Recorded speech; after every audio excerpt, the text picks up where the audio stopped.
Welcome everyone for a philosophical chat here today. This is a once a month special where we chat literally about anything, life, the universe, and everything else.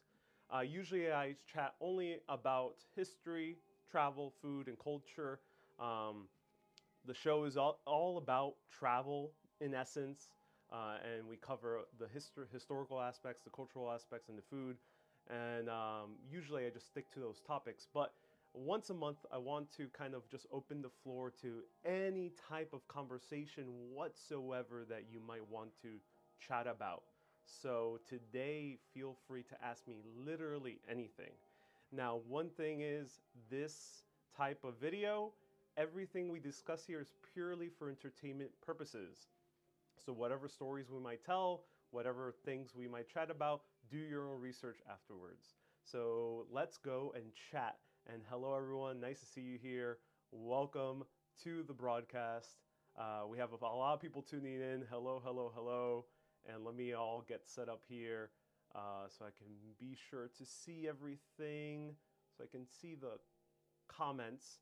And we got a lot of people tuning in. Welcome everyone, nice to see you here. Bear with me just for 1 second. The Facebook interface is not the best interface. Okay. So, we got a lot of questions here. Welcome, welcome, welcome, welcome, everyone.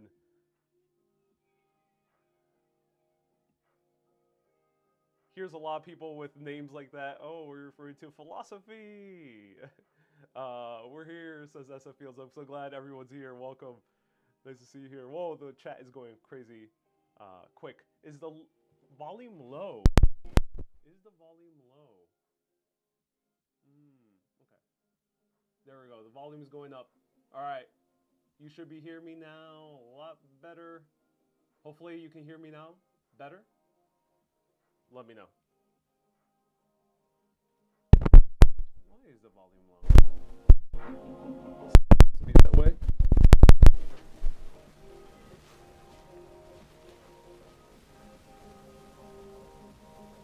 You guys can't hear me. Can you hear me now? Can you hear me now? All right.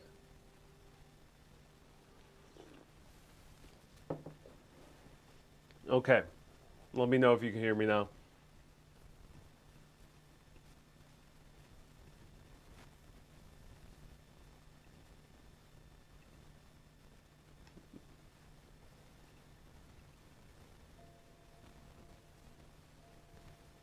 All right, there we go. Okay, awesome.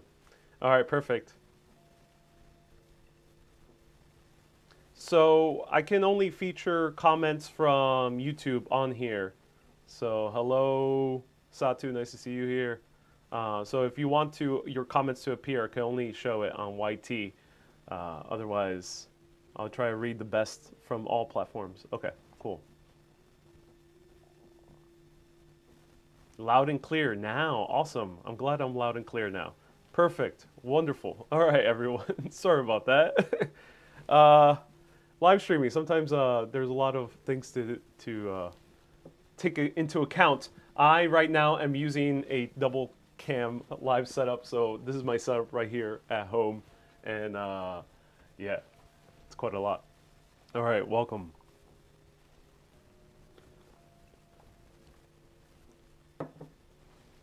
Maybe I should go even higher. Let's see. There we go. I'm in the maximum volume. Wow, this is so weird. Okay. All right.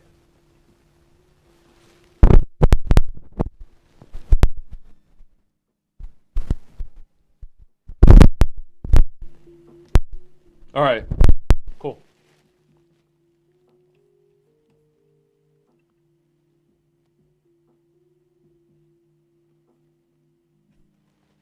Hokusai mug. Yes, I'm using a Hokusai mug. Sorry for the.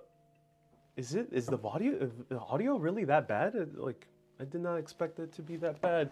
Let me actually listen to it. Sorry about that. I did not anticipate it sounding so terrible. So bear with me for a second. Is it really that bad? No way it could be that bad.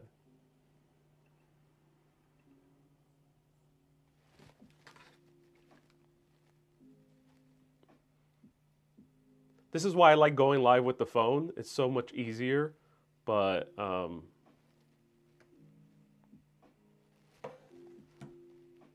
have no clue why the volume might be terrible.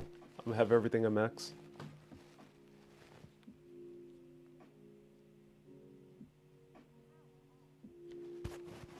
All right. Let's see if I can listen to myself.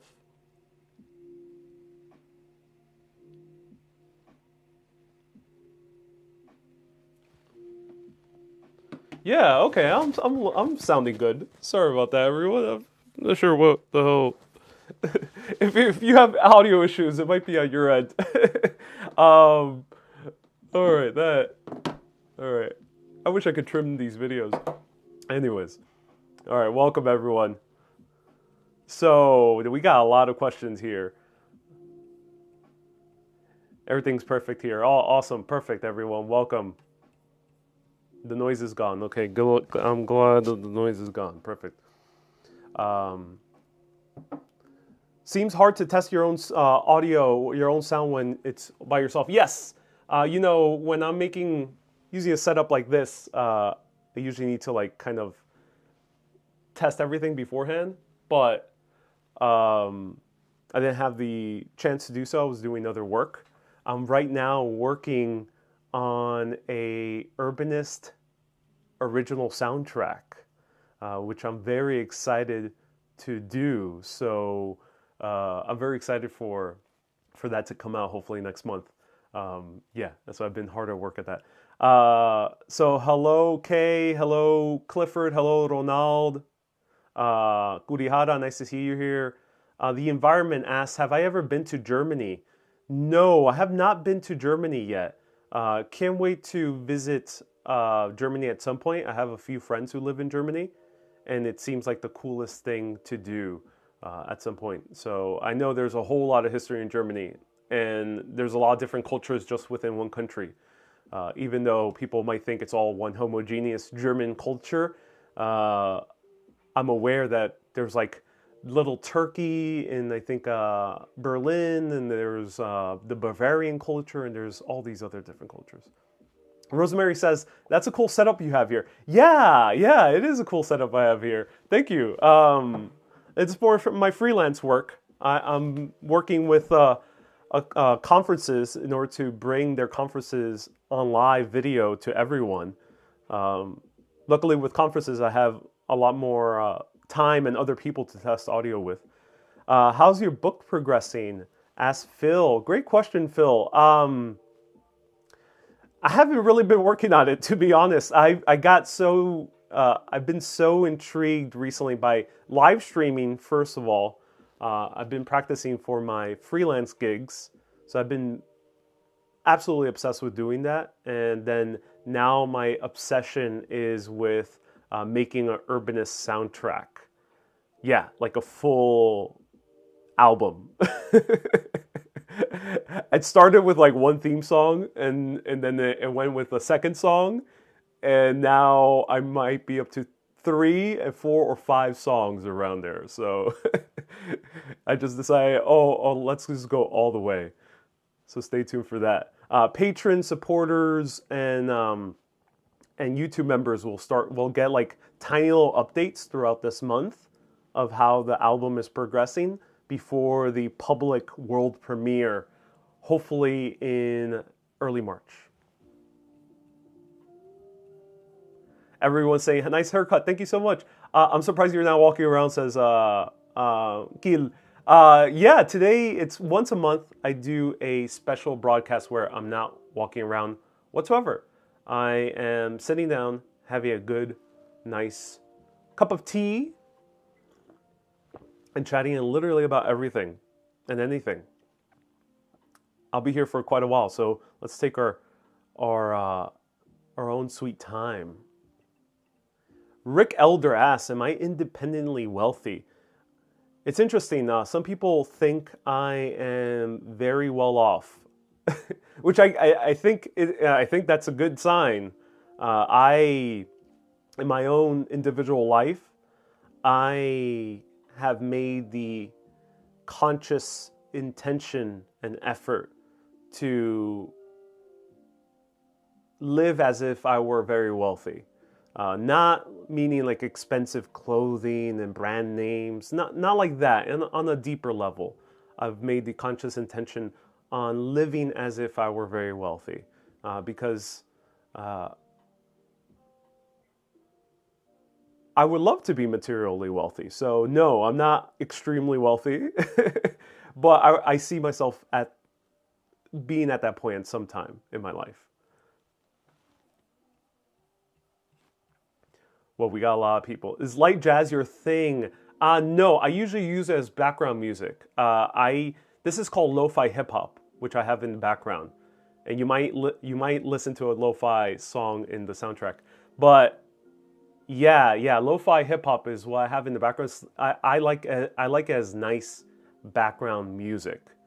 You really don't have to do too much, and it just blends in. Great background music. That's why I like it. And I usually listen to like regular jazz, like classic jazz, from the likes of like Art Blakey, Pharoah Sanders. The list goes on. There's a bunch of other guys I really enjoy listening to. Basically anything recorded by Rudy Van Gelder, if anyone knows that name. And nonetheless, that type of jazz, it doesn't make for the best background music because it's very kind of listening intensive. You really have to kind of listen to it. Otherwise, it kind of breaks into chatting over it. Also, it's copyright, so I can't play good jazz. So I have to play copyright-free lo-fi hip-hop as a background. If I use like copyright-free regular jazz or copyright-free, say like Spanish music, it doesn't sound the best. Lo-fi hip-hop is probably the best sounding copyright-free music out there. Laurel says, I bloody love Arcade Fire. Yeah. Eddie Palmieri also, I love Latin jazz, says Cruz. Miles, Thelonious Monk, Lester Young, Charlie Parker, says Clifford. Yeah, there's so many great jazz artists out there. Hello, Alexandra. Hello, Mags. Nice to see you here. John, nice to see you here too. Welcome. And how about ECM label? I don't know what that is, Kurihara. What is that? I love Japanese jazz. I can't name too many bands off the top of my head, but I really do love Japanese jazz. There's Fuji Mokari. I always forget his name. But probably one of the best jazz artists I've ever heard are from Japan. But Japanese names, since I don't know too much Japanese, the names just don't stick in my head as much as other names. Today, instead of exploring cities or food, we get to explore Ariel, says in VR. Yeah. I mean, feel free to literally ask me anything, but it doesn't have to be about me. I know maybe some of you might want to get to know me because you see me on live video. And I myself, when I see like a live video from a YouTuber that I enjoy, I like to ask personal questions. So yeah, feel free to ask me any questions, but we can also literally discuss about anything at all. Susan says Charlie Parker. Yeah, amazing drummer. Ever try being offline for the whole day, says Katrine. I do have my offline days. I have been doing some type of urbanist work on a daily basis for the past few months, just because I'm enjoying the momentum I'm getting right now with YouTube. I'm gaining so many new subscribers. Facebook is still moving pretty slow, though it has grown a little bit. But YouTube has grown at a much quicker pace. So I just wanted to ride that momentum. And also YouTube has allowed me to monetize my videos on a much larger scale than Facebook. And the more I can monetize my videos, the more I can make an income from making these videos, the more I can make them, and the bigger I can make them. And eventually maybe I can do a setup like this for outdoors. So yeah. And there'll probably be something coming up in early March as well. So stay tuned. There's going to be a very special broadcast that will be very different from other types of live videos.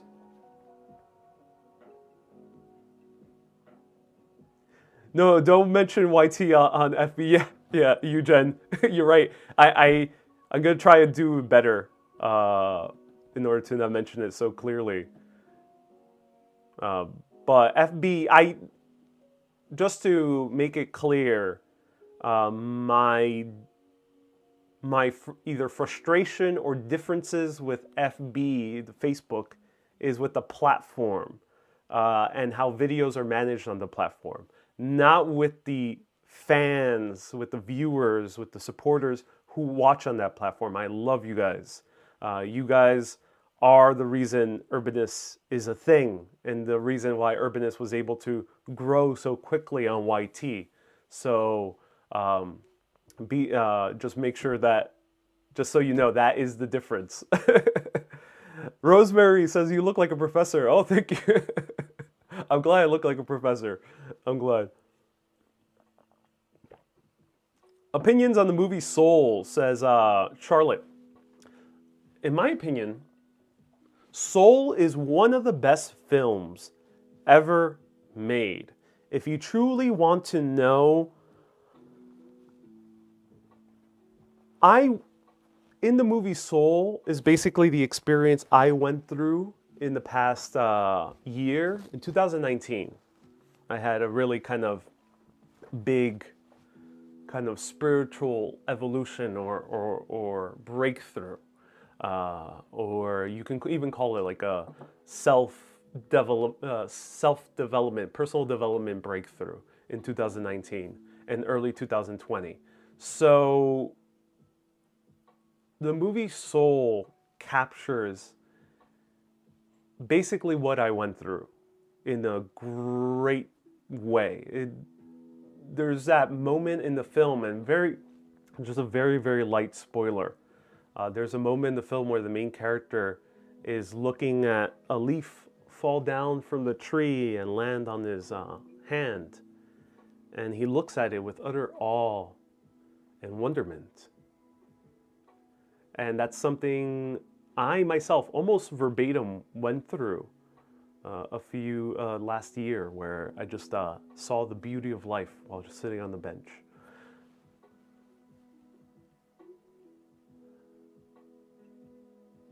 Dickens says, Jacko, I don't know too much about Jacko Pistorius, though I have family members who are a huge fan of his. So I used to listen to it when I was little. You have the best shirt today, says, oh, thank you so much, I appreciate it. We got a lot of jazz comments. Wow, people really love their jazz. Gustavo asks, is it time to move to New York City if you're a young professional? This really depends. Helen says, I love these chats. All so cool. I'm so glad. And Eugene says, I'll have to resort to online libraries for Soul. I'm not subscribing for another streaming service, says Eugene. I feel Eugene. I guess there's other movies that might be similar to Soul, though I'll be hard-pressed to find a big list. The Fountain is probably the other film that has impacted me the most in terms of kind of learning about the nature of life.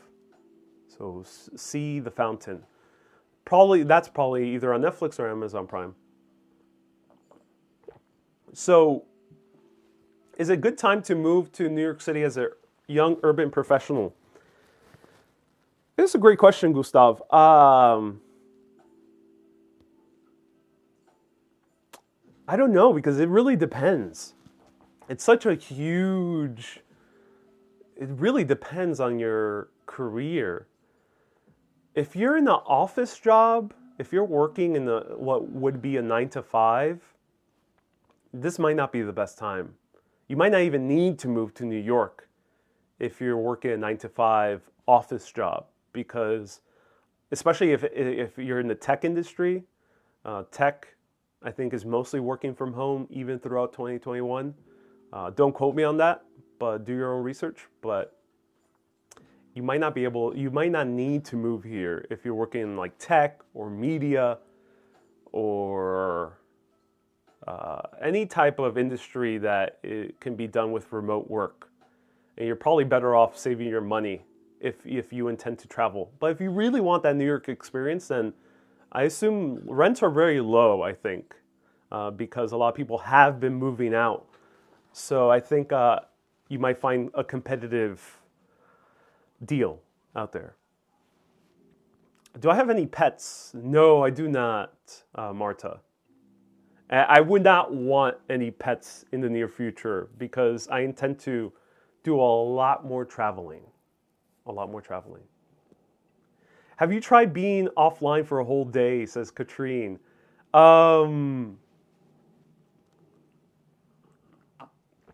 Yeah, as I mentioned, I'm like kind of getting into the momentum of YouTube. So I really want to just kind of grow as much as possible. I've had this momentum before in my early days on Facebook, and I really enjoyed it. I have zero regrets of just being utterly obsessed with live video on Facebook as I was growing back in 2017, early 2017.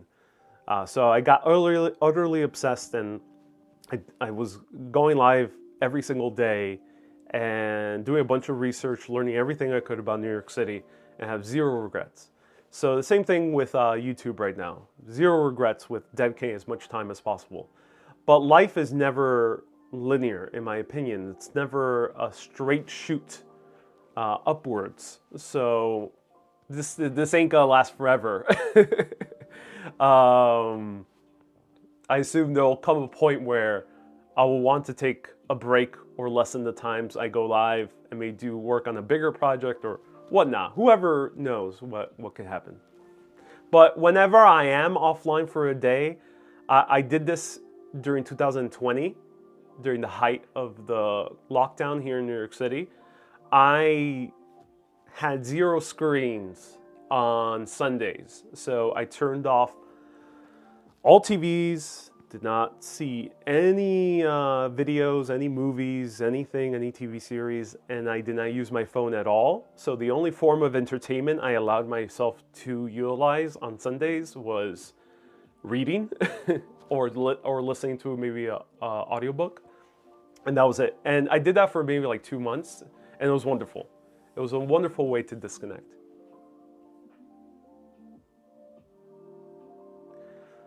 Thomas asked a great question. Why don't you...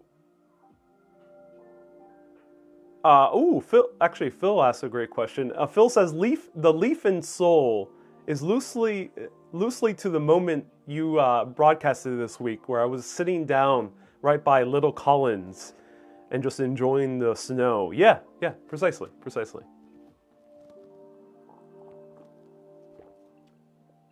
What's your goal or intention in... Oh, okay, well, first, Thomas, why don't you allow political talk? I'll be brief. I talk a lot about this. I've actually answered this question many times in other videos. But in essence, my videos are meant to be lighthearted. I sometimes may talk about history that might be serious, history that might be sometimes very scary, like haunted history, or maybe like the Mongolians invading Europe. I've talked about that before. But overall, history is much more lighthearted to learn because you're separated by many, many years and or centuries. So I like keeping the lighthearted nature of Urbanist. Urbanist, I want it to be a show where you just relax, enjoy, have a good laugh, find something fascinating, and sparks your curiosity. Politics, because of its connection to our very livelihoods, because of its connection to our very quality of life, because politics is a means to enact and implement and enforce policy in the now or in the immediate future.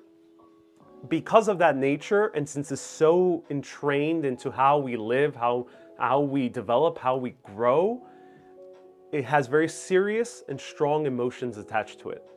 And usually those strong emotions don't tend to be happiness or rose-colored glasses. They tend to be anger, frustration, sadness, eagerness.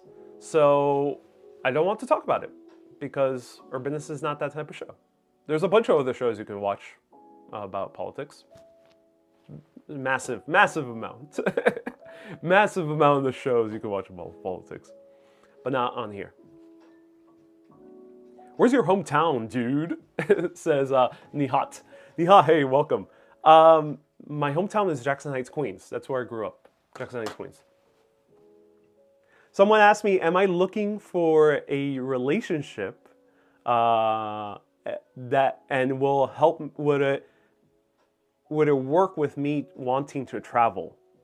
I think yes. So I am indeed single, and yes, I would love to be in a relationship where the relationship part of it is centered around traveling. So yeah, I think in our lives we always meet people who align with who we are and what we want in life. And if you're not meeting those people, sometimes it's an opportunity to look within to see why haven't you met those people and why maybe you are meeting very different people.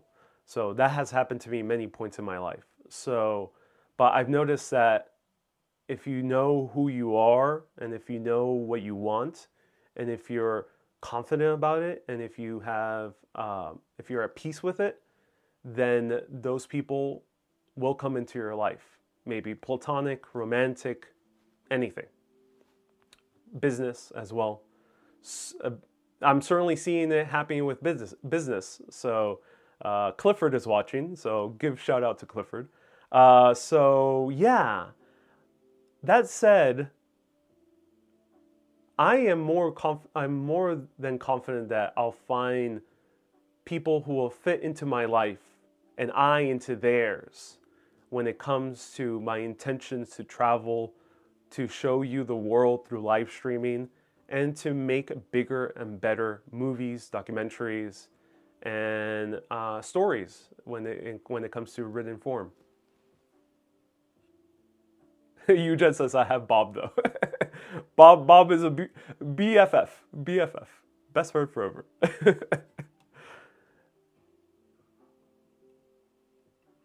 Julia asks, your favorite actress? I think you're maybe saying actress? Right now, my favorite actress is Felicity Jones. She is the main character in Star Wars Rogue One. She is also the main female lead in The Theory of Everything and a bunch of other movies. Every time I see Felicity Jones on screen, I'm basically the heart eyes emoji. Johnny says, Berlin, hello, welcome, nice to see you here.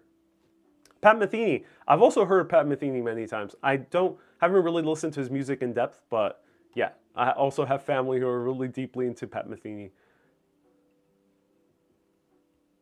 If you can direct a movie, what would you like to be? Ask you, Jen. And someone asked, what tea am I drinking? I'm drinking peppermint tea. I have like 3 tea bags in here. 3 tea bags. I'm drinking peppermint tea, 2 tea bags of peppermint tea, and 1 tea bag of Moroccan mint tea, which is green tea with mint. So very minty. I love my mintiness. And the reason I have 3 tea bags here is because the mintier, the better, in my opinion.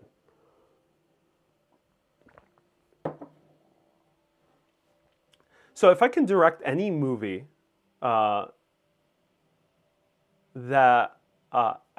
all, my ultimate movie that I really want to direct, the movie that I intend to direct at some point in my life, is an epic sci-fi action movie that has a disco-inspired soundtrack.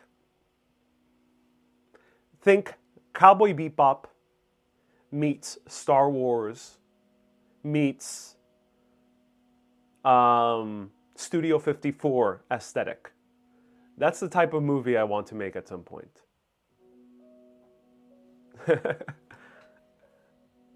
And there's a certain Marvel superhero that also fits that bill. It's not a Marvel superhero. It's not even the B-list. She's not even the C-list. She's probably even lower than that. But she fits exactly that bill as well. So I would love to direct a Marvel movie also fitting that exact aesthetic as well, aside from my own story.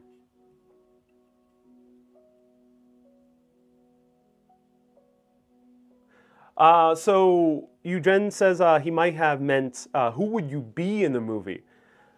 I don't know. I have dangled with the idea of acting. Many people have said I should act, especially when you see me do an impression or say a very sarcastic joke. People have told me I should act. Both people who've seen my videos, so online comments, and I've gotten it from many people I met in real life, and also I've gotten it from real life actors as well. So I don't know, I never seen myself as an actor per se. I've always wanted to write and direct movies, and that's what I do on my own as well. But ever since doing Urbanist, I really do enjoy being on the camera, so I would love to host a TV show on Netflix or Amazon Prime. But when it comes to acting in a fictional movie, I don't know. Maybe. And if I would, I don't know what role I would do. I think I would be very good at playing someone who's kind of crazy in a good way. Like Jim Carrey's roles. Not so comedic, but more in like kind of in a more serious way.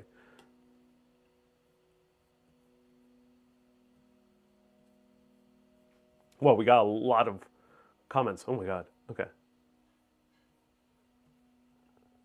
The old actor Christopher Plummer passed away. Yeah, he did. He's such a great actor. Really, really great actor. May he rest in peace. He seemed to have lived a very, very long life.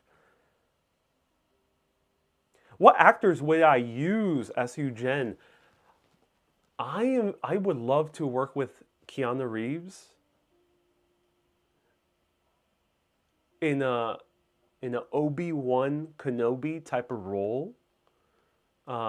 I just love that Keanu Reeves has this kind of, already naturally himself, the actor, has this kind of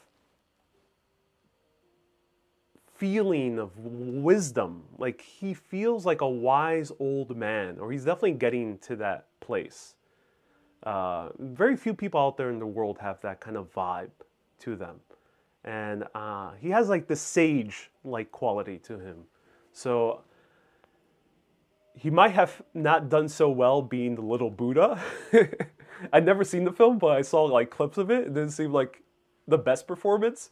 But I have a feeling there's something already innate with Keanu Reeves that could be unleashed. Just like with John Wick, but with like a sage, old wise man quality. So I would love to work with him.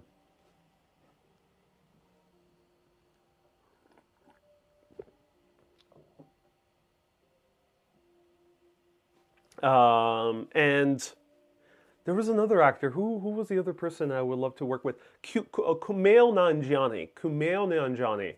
I actually envisioned Kumail Nanjiani as a superhero before he actually got hired for the Eternals. And might have mentioned this in one of my videos. I definitely have mentioned this to friends personally. Kumail Nanjiani is now one of the Eternals in Marvel, in the upcoming Marvel movie. But even before he got casted on that, I always kind of envisioned him like superhero star quality. So I would love to work with the Kumail Nanjiani. Did you write Broad City, says Susan. No, I did not write Broad City. I have not professionally worked as a writer yet. At least I haven't been hired as a writer yet. John says this could be an audition tape. What type of yoga do you do? I usually do guided yoga. Yoga with Adrian is my favorite channel for yoga right now. Mags, shh, don't tell anyone. You would be a great late night talk show host. Ronald, yeah, you know, I've been very obsessed with watching interviews of Craig Ferguson. If anyone has watched Craig Ferguson yet, his style is absolutely mind-blowing. He doesn't prepare at all for his interviews. Unlike other late-night talk show hosts who kind of do a dry run or a rehearsal before the guest comes live, and they like discuss stories and questions beforehand. I love how Craig Ferguson completely goes with no notes, no prior knowledge of the actor or the actress, and just wings it. And I love Graham Norton. He does do his preparation, but he doesn't like script anything, and he doesn't really rehearse anything with anyone else. His preparation is just research of the person. So unlike Craig, he actually researches the person, but like Craig, he does no other type of preparation, no scripting. And I love that style from those two guys. And those two guys have actually been the reason why I've embraced more no preparation live videos, which I've been doing a whole lot more these past few months. One of the reasons is because I've kind of gotten a little bit bored with New York City history. Of course, I love history, but nothing has kind of grabbed me because I already done over like 1,000 videos in New York City. So nothing has been grabbing me history-wise or architecture-wise in the past few months. So I've embraced more of this kind of Graham Norton, Craig Ferguson style of making a show. No preparation, no really deep research, and no scripting, definitely. And just winging it. Just being there, being present, and winging it. And I'm really loving doing that. I find it to be rather liberating because you end up kind of being more in the moment, which other talk show hosts don't do, or other shows may be more about history or about like food and travel don't do sometimes too well because they pre-planned everything. I love that spontaneity.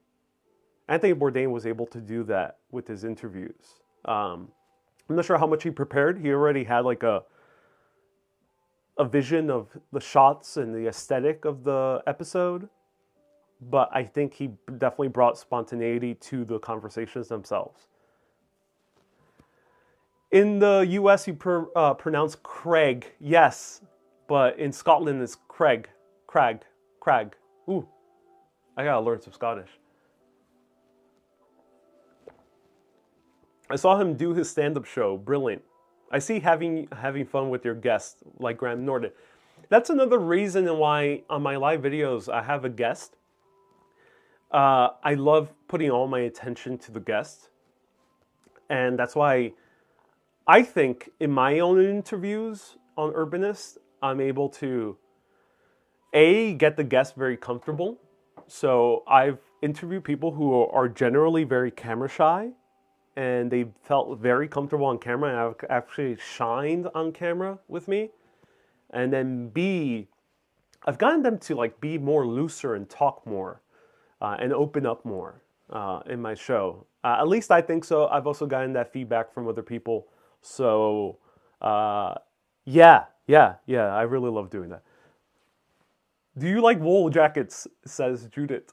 That's a really random question. No, I haven't really used that many wool jackets. Do you love art and fashion? Do you love helping people? This will be a perfect opportunity for you. I just came up with a really good idea how to make money. Oh, Romania, I think you might be spam. Good spam, though. I appreciate your spamming effort for your genius business idea. Your role in the Urbanist as Kurihara. What are you referring to, Kurihara? My role in the Urbanist, I'm the host. I'm the host I do everything on Urbanist right now. I'm the host. I man the camera. My documentary. On my videos, of course, is just me right now. On my documentary, if you see it, why New York City is a fashion capital is my first like full-length documentary. Full-length meaning that's longer than like 30 minutes. It's like the length of a TV episode at 45 minutes. So that I filmed, scripted, researched, hosted, edited, and organized everything on my own. Everything was done on me on the documentary. And all my vlogs as well. But maybe I don't intend that to be a forever thing. So on Urbanist, I would love to work with a team. I might be working with a team, hint, hint, stay tuned on March. And I would love to work with the team maybe to do bigger documentaries. So one day you'll see kind of big, epic Urbanist documentaries. And Kurihara actually makes a comment saying, I want you to go to Mexico and make a movie about UFOs. So as I mentioned before, Urbanist is a lighthearted show, and I do respect history. But while respecting history, I love to talk about haunted history. I love to talk sometimes covering conspiracies, especially if they're lighter, if they're not so entrenched into whatever's happening now. I love to talk about that. And I love to talk about speculation, and I love to talk about sometimes the supernatural, especially kind of showing you the history of a supernatural event, what we know for sure happened, or the circumstances or the context of what happened. And then being very clear that I like talking about what is speculated to have happened, what is the conspiracy, which is not history at all, but what is the conspiracy, what might have happened. I love talking about those two aspects. And I love really making it clear that I will be talking about history, and will be talking about things that are not historically verified. And I've covered those stories before, but I can't wait to cover more of them at some point. Yeah. Wendy says, you're great, very creative behind the camera. I'm so glad you think so. Thank you.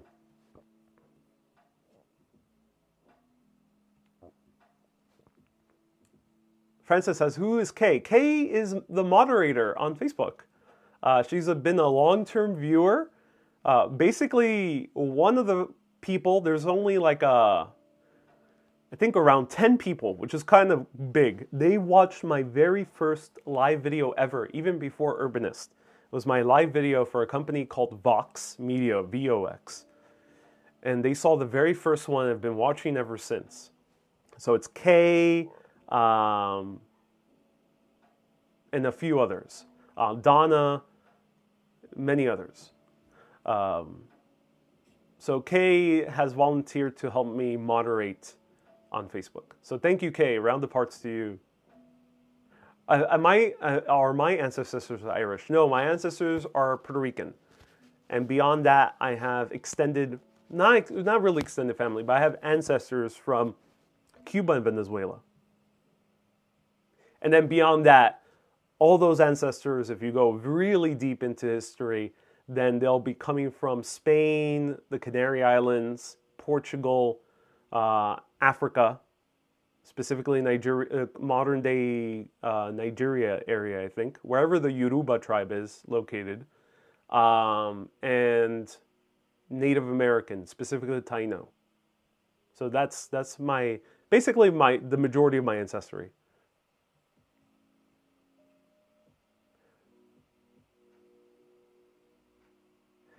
I do believe Area 51 exists, says Joe. Joe, it would be a dream to do a live video inside Area 51. I know it probably won't happen. Unless something really happens in the upcoming years and suddenly they say, yeah, sure, people could visit Area 51. But I would love to do a video about Area 51 whenever I visit Las Vegas. So I'll get as close to as possible, see if there's any cell phone data in that area, and I'll do a history of Area 51. Let me know if you guys want to see that.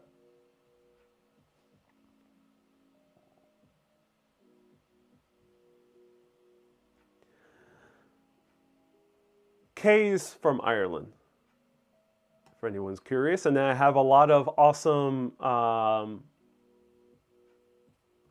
YouTube moderators from everywhere. We have Ronald is now a new YouTube moderator, so everyone give a thumbs up to the Ronald, and also SF Fields. SF Fields, please remind me where you're from. And do reach out to me so you can know the basic rules. And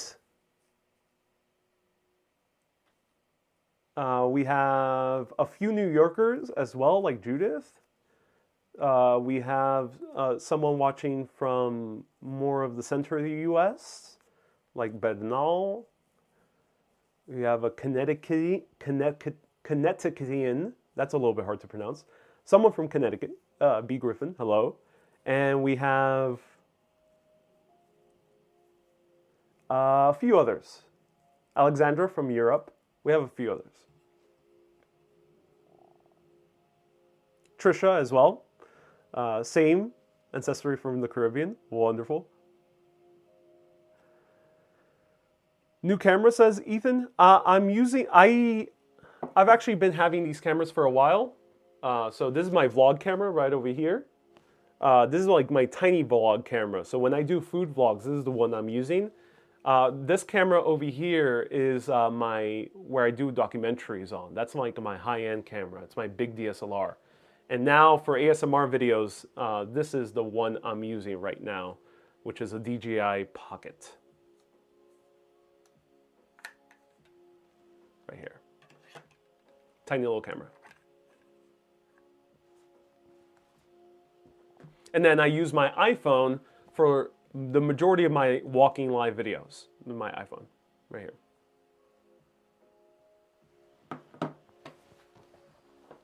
Is this original artwork next to me? Yes, I have original artwork in my room.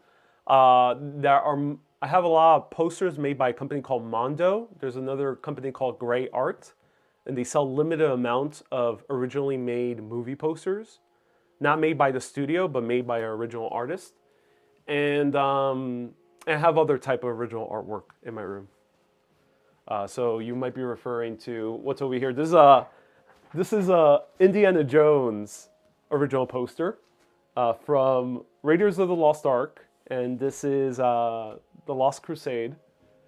I have like a map of the languages of the world. I have this original artwork that was gifted to me from Airbnb. And I have like a map of Italy all the way up here as well. ASMR. So ASMR are like the silent walking videos that I've been doing recently that you've been seeing posted. So yeah, they're recorded 4K. I use binaural audio, which is 3D audio.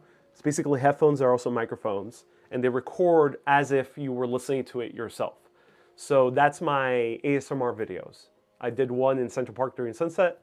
I did one in Moynihan. And I really loved it. So I love doing those videos. I've always wanted to do those videos even before I saw Action Kid, who is an incredible creator, see him doing it and being very good at it and being very popular with it. And then I saw another guy called Nomadic Ambiance who just gets like an insane amount of views from those 4K 3D audio videos. I call them ASMR because people associate them with ASMR, which is kind of this relaxing feeling of listening to very good quality audio and very immersive audio. So I've always wanted to do those videos, and I had the idea to do those videos, and I actually did a few of them on Facebook 4 years ago. But I never followed through with making more of them because I thought they would not really be popular. When I posted them, it barely got views on Facebook. So once I saw Action Kid and Nomadic Ambiance doing them and get very big with them, I decided, hey, I want to do them as well. So might as well. Phil says, thank goodness you didn't follow engineering. Thank you, Phil. I appreciate you. Hey, Joe from Connecticut. Hey, Joe, welcome. Nice to see you here, man. Thank you for tuning in. I know you're very heavily into jazz and fusion, so welcome. You might like the conversation we had earlier. Why won't you tell me what? Okay. Why won't you tell me why those kids are moving so slow? Not sure what you're talking about, France. Do clarify. Let me know. Have I ever seen a UFO? I have had sightings, yes. What's your goal and an intention in life? Clara, I've had this question a few times. Are my comments delayed? Okay.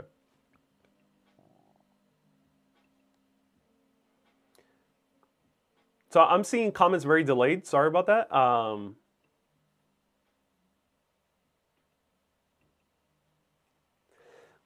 Something is sketchy about that area. I'm not sure what area you're referring to, Emilio. Oh, you're referring to Area 51? Yeah, yeah. There's a lot of very interesting stories about that. And yeah, someone mentioned the documentary Unacknowledged. Probably one of the most compelling documentaries I've ever seen about UFOs. Again, when I talk about these topics, I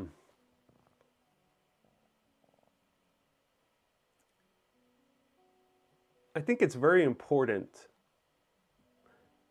that I clarify that I talk about any of these topics, may it be religion, churches, may it be history about war or disease or architecture or political history. I do talk about politics, but it has to be more than 100 years old. Or I might talk about very sad moments in history. I might talk about supernatural things, like haunted stories. I want to be clarified that to me, it's not that serious. To not take it so seriously. That's not to say that those topics can be serious or they can be seen with a very serious lens, a very scientific lens, a very historical lens, a very academic lens, a very scholarship lens. Yes.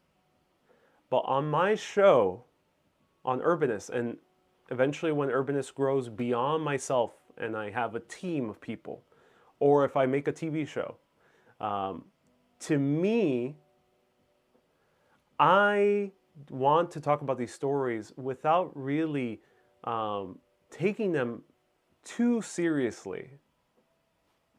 Like respecting the historicity of these things, but not to really talk about whatever serious implications there might be around them, to really not discuss and kind of dive into the more academic or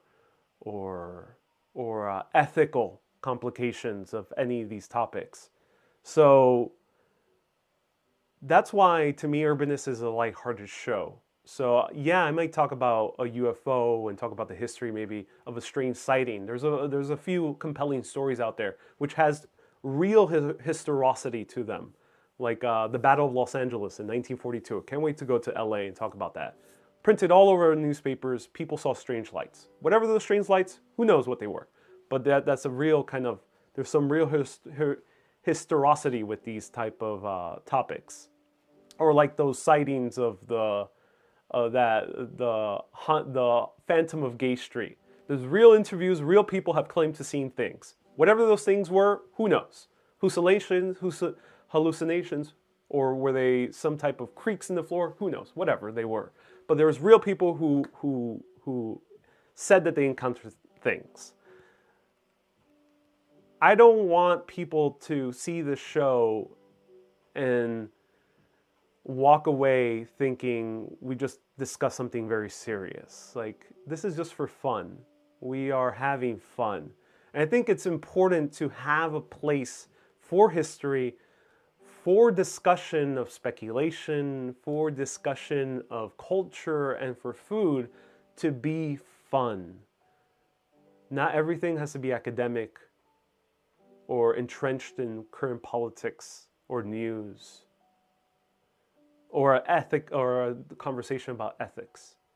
I think there is a space to talk about history, food, and culture in a fun, lighthearted way.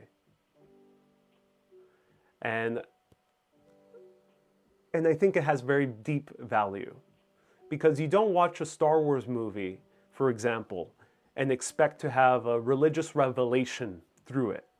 Yes, Star Wars might talk about the Force, might talk about concepts that maybe George Lucas learned about in Buddhism, or concepts about storytelling that he learned through, if anyone could remind me of his name, the guy who wrote The Hero with 1,000 Faces. He wrote about these things. He made a movie, but the movie is about space wizards intended for children. That's Star Wars. I'm taking that line from one of my favorite content creators called Patrick Willems on YouTube. He basically says, Star Wars is a movie about space wizards intended for children. But Star Wars has value. Star Wars has made people bright-eyed, has inspired people, has given people creative ideas, even more quote-unquote serious filmmakers. They've gotten their ideas from Star Wars, like James Cameron is one of them. There's a whole list of very serious filmmakers made, like Denis Villeneuve. They claim that Star Wars was a big inspiration for them. And Star Wars has inspired people, has deeply changed people's lives. It might have connected people with a community now that they're really strongly attached to, that they met very good friends through. All these things, a simple movie about space wizards intended for children has been such a big value for people all around the world.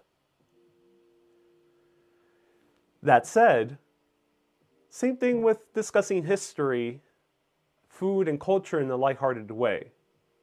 And maybe getting a little bit wild sometimes with some ghosts, some UFOs, some mythology. But it's not to have any serious discussion over it. It's just to kind of have this light, loose conversation. And when you have this light, loose conversation of these topics, you can maybe make connections that wasn't so possible to do it in an academic setting. You can think about something maybe a little bit differently, see a new perspective that you wouldn't have had by reading a very serious piece of journalism. So that's why I'm very adamant in keeping Urbanist lighthearted, because I think through a light heart you can learn some really deeply profound things. Not everything has to be learned through being serious.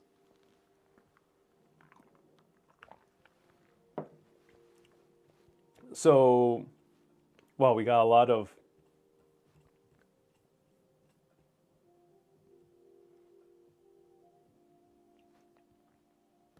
Hey, Phyllis, nice to see you here. You need to come to Gettysburg and do a ghost tour, says Mandy. I would love that. Yeah, I would love to do a ghost tour. Stay tuned of Gettysburg. Have you explored Philadelphia? Yeah, I actually collaborated with the Philadelphia Tourism Board, which is named Visit Philly. And I did 2 days in Philadelphia. I did like 5 videos or 6 videos there. Really fun.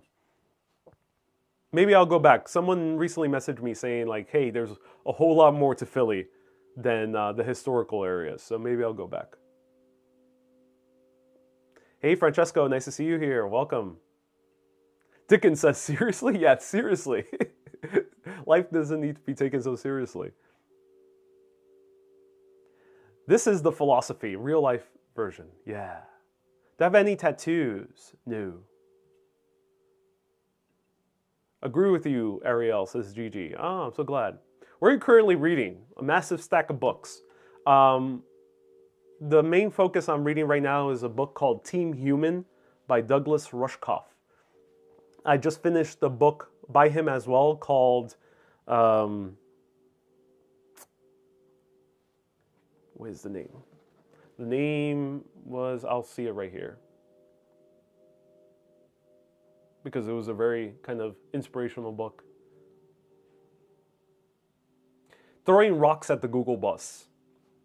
And I'm also reading another book called Capital in the 21st Century.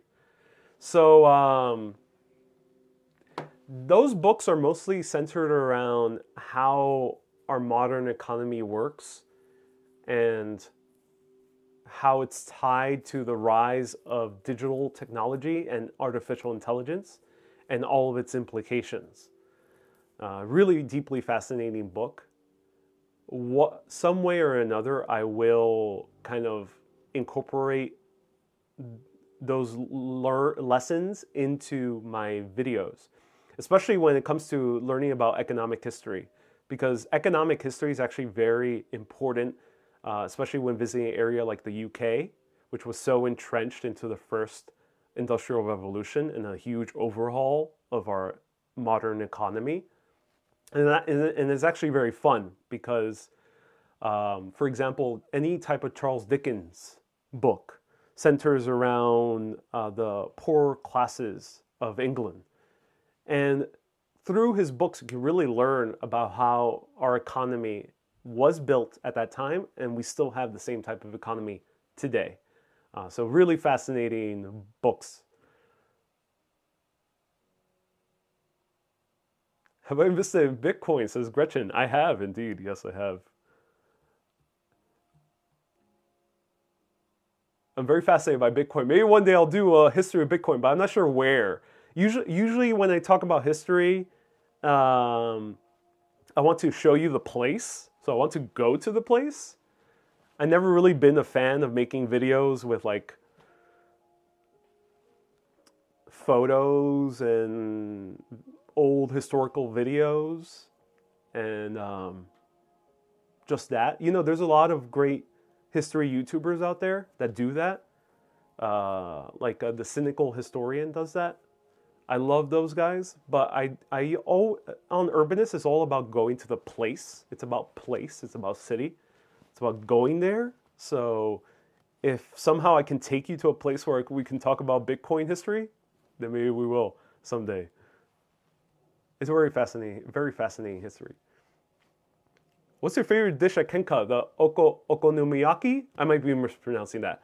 But the one, it's like the sesame pancake made with scallions. It has that like kind of seafood flakes on it that move. It's really cool. It's really cool.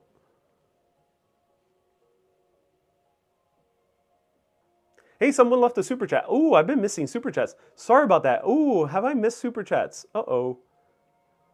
I gotta look at the regular.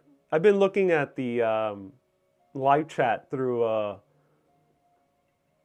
another interface, so I haven't seen super chat. Oh, I'm so sorry. Can anyone let me know right now who were the super chatters and if they left any comments?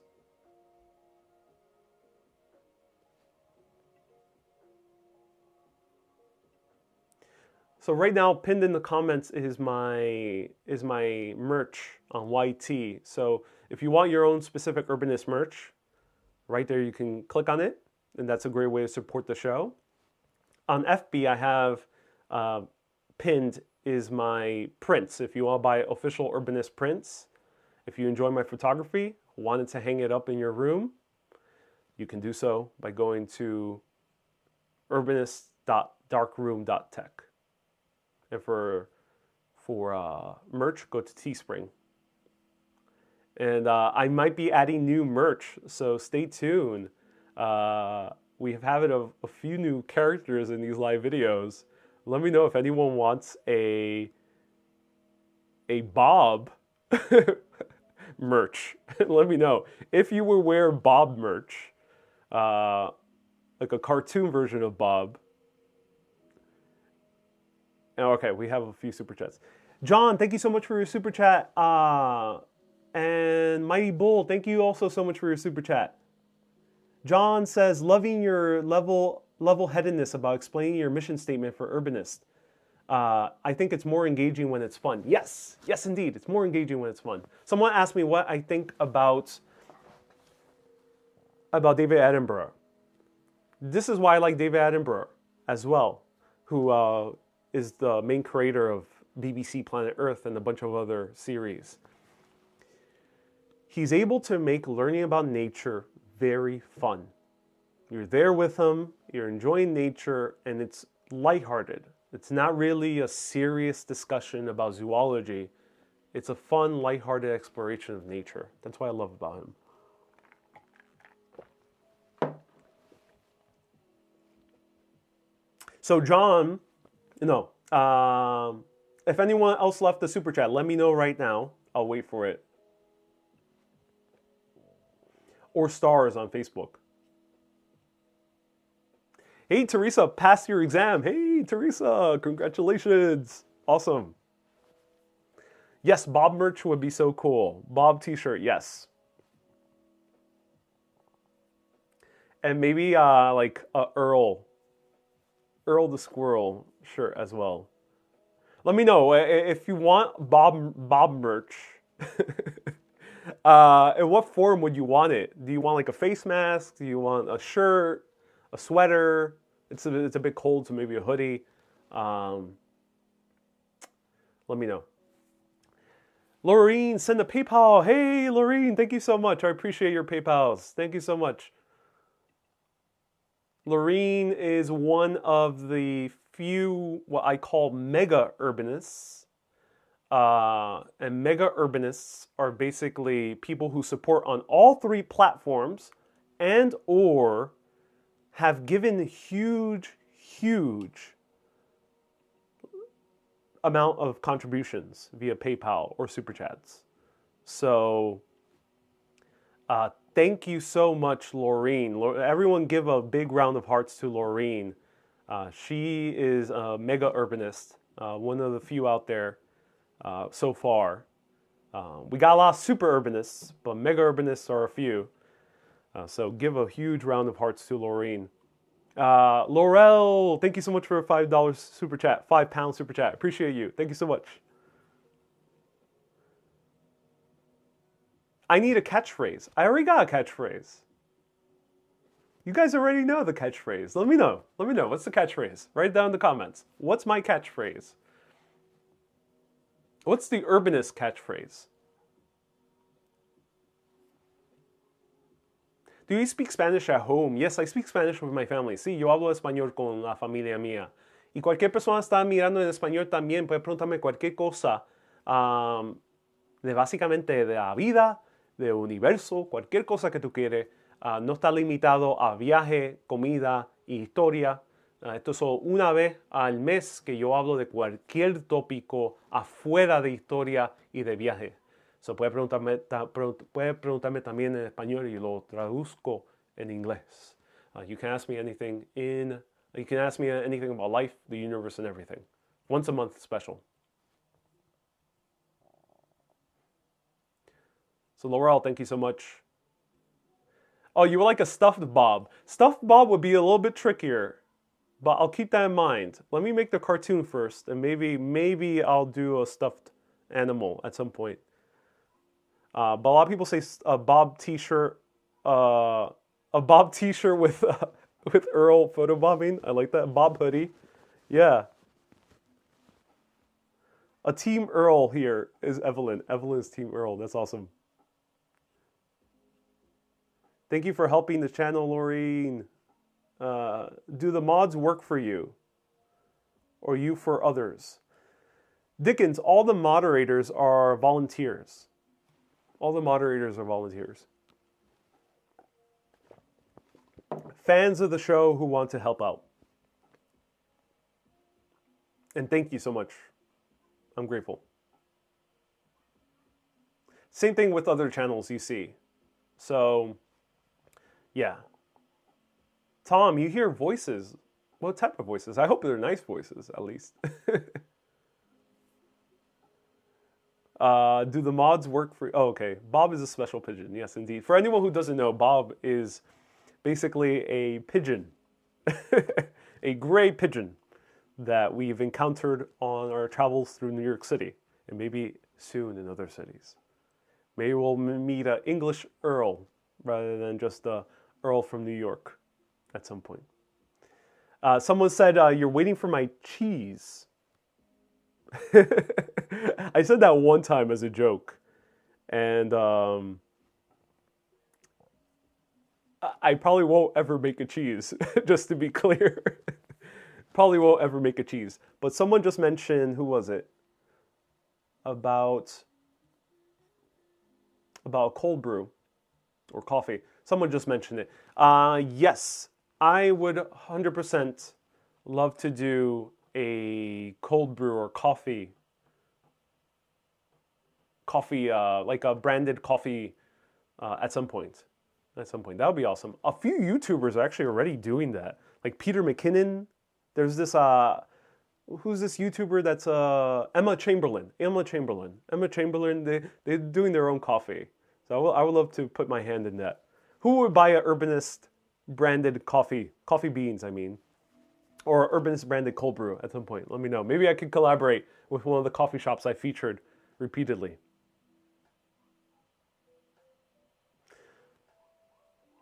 So has anyone written down the... Debbie sent 50 stars. Thank you so much. Okay, so, yep. Deanne, you think my catchphrase is, tell me where you're watching from and what you're doing. Not quite. My catchphrase, that's just to kind of get the conversation started in the chat. My catchphrase, Kay wrote it down. I wish I can highlight her comment, but it's on via Facebook, but I'll write it down here. Everyone, my catchphrase is keep being awesome and always keep on exploring. But don't leave yet, because that I'm just saying that as my catchphrase. This broadcast probably lasts another hour, or like 40 minutes. But yeah, keep being awesome and always keep on exploring. That's the catchphrase. That's the official Urbanist catchphrase. Would you like merch with that catchphrase? Maybe written in a cool way? Oh no. Let me know. Let me know what you would like as merch if you want to buy merch. I understand if you don't, that's okay. But if you do, let me know what type of merch would you like aside from the two ideas I just mentioned.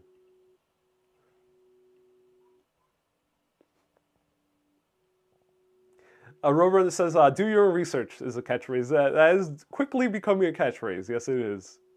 Do your research, everyone. Are you going to walk today? No. Tomorrow is a new walk. Tomorrow at 1 p.m. And then most likely Sunday at 1 p.m. Hopefully a snowstorm won't be too bad. But yeah. Tomorrow 1 p.m. we'll be walking again. Well, this is just a sit-down special once-a-month broadcast. Deidre says,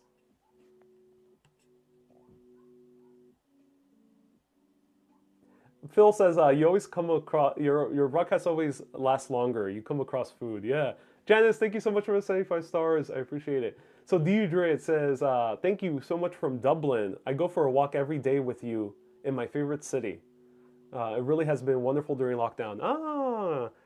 Deirdre. Sorry for mispronouncing your name. Irish names are a little bit tricky for me, so do let me know how I pronounce it properly. But Deirdre, thank you so much for the super chat. I'm so glad I can show you New York. I can't wait to go to Dublin, and cover like the Book of Kells and the history of Robert Burns. And there's so many other cool things in Dublin that I can't wait to cover. And maybe do a live video at a Dublin pub with some drunken Dubliners, and maybe meet a actual Shiniki. I might be mispronouncing that as well, but Shiniki is basically a storyteller. Someone has called me a Shiniki before, and it's kind of the coolest compliment. Here in the US, in American culture, we really don't have a strong storytelling culture. While storytelling is prevalent basically everywhere in humanity, there's a few cultures around the world where they take storytelling and have made it into kind of like a proper form, like something that that someone sits down with you and tells you a story. And Ireland is one of those. I know Scotland as well.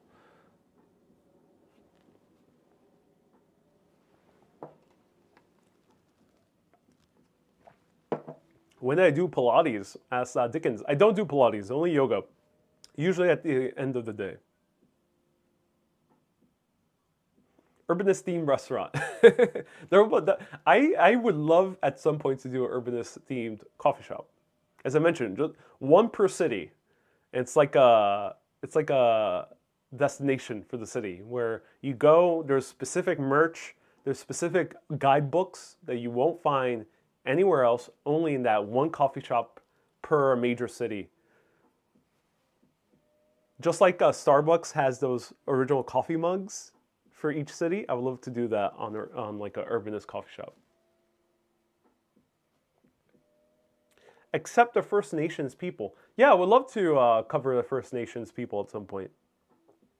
Lisa says, you're a great storyteller. Oh, thank you so much, Lisa. We will go on a pub crawl when you come to Kilkenny, says Kay. All right, Kay, that's a deal. Kay can definitely compete with anyone when it comes to drinking. So I know from firsthand experience hanging out with Kay before. So can't wait, Kay, to do a pub crawl. Shirley says, keep on exploring. Yeah, that's the tagline. A coffee cart hit the streets, says Tom. Love your concept. Let me know if you need an architect to help with your design, says Inspire Life. Inspire Life, oh, do you work as an architect as well? That's cool. I already have a friend who volunteered to design the Urbanist Cafe. I've actually featured him on my videos before. His name is Yusuf Onder. You might recognize him from my coffee shop video and my Jolly Bee video. But in different cities, there might be a need for different architects.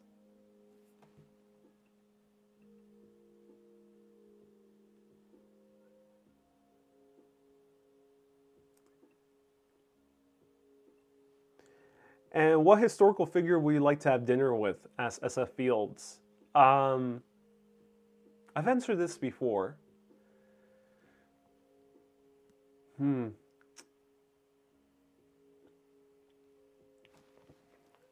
me see. Who would I have dinner with? Any historical figure?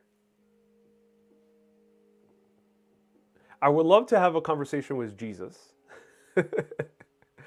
Jesus Christ. OG. My homie.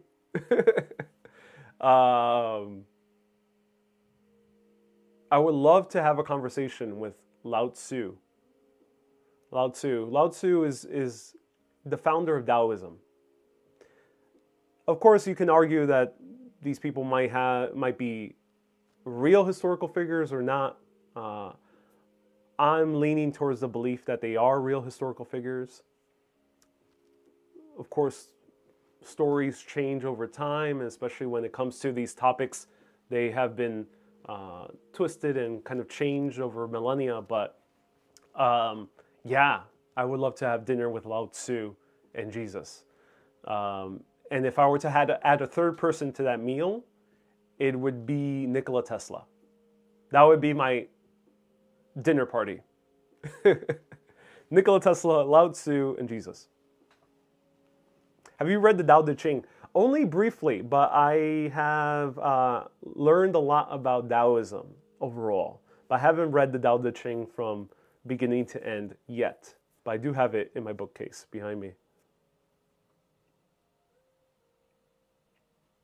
What would you have for dinner with those three guys? That's a great question. What would they have for dinner? I mean, Lao Tzu talked a lot about fish. Lao Tzu is the one who said, if you give a man a fish, you feed him for a day. If you teach a man how to fish, you feed him for a lifetime. So let's have some fish. I think Jesus would agree with that as well. I'm not sure about Nikola Tesla. Nikola Tesla is a little bit of a neat freak, so let's not have something too messy.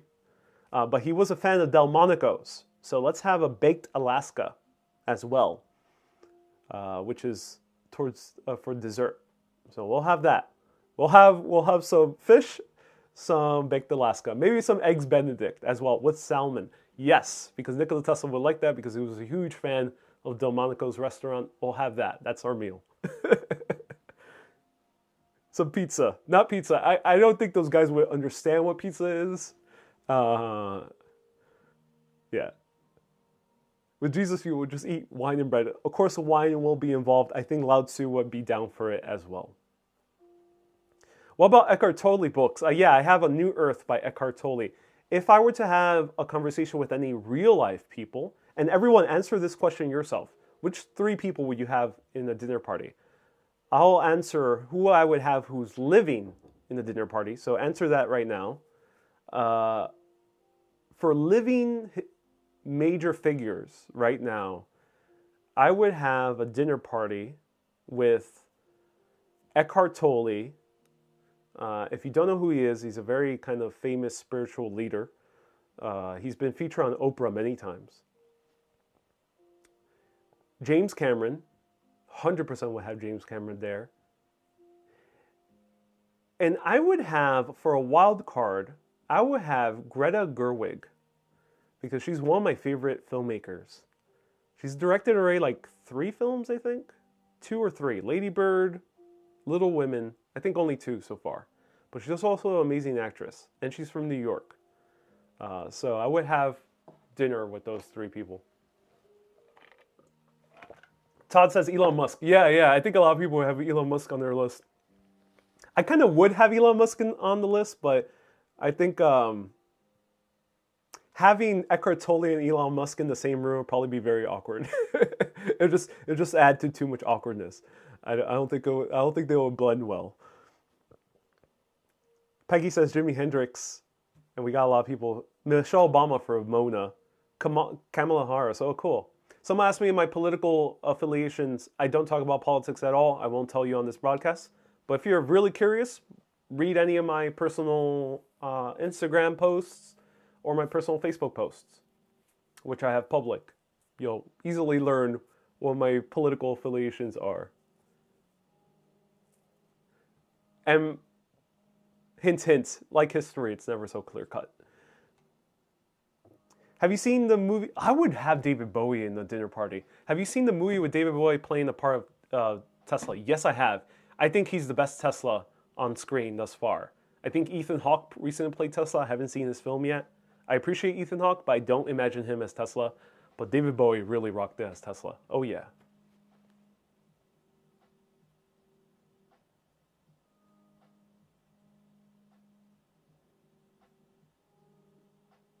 Lisa says if I say it, everyone will attack me. Oh, no worries.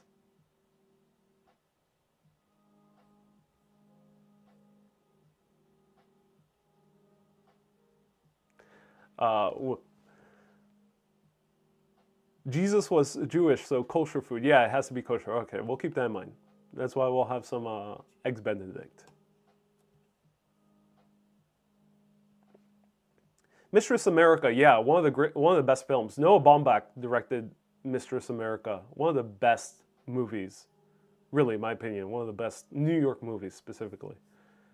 The Prestige, Inspire Life is referring to.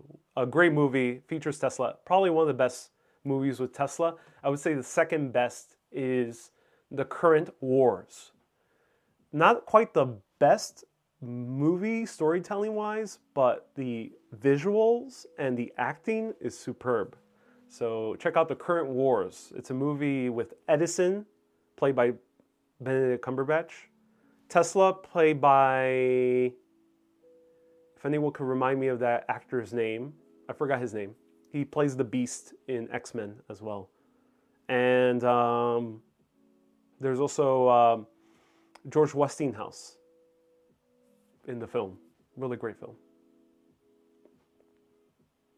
How is your hairstyle? You look nice, says Kineta. This hairstyle is called a undercut. If you're ever curious about it, when you go to a barber, you say undercut. Generally, barbers will know what you mean. It's called an undercut. It was very popular, I think, in the 19 teens. And then kind of went out of popularity until recently. But yeah, this was a popular haircut in the, I think, around World War I period.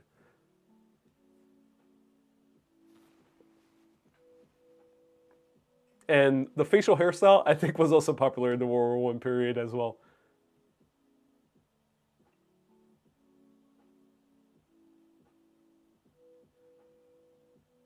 Julio says he would have dinner with Elon Musk to smoke a joint at the end of the dinner. Yeah.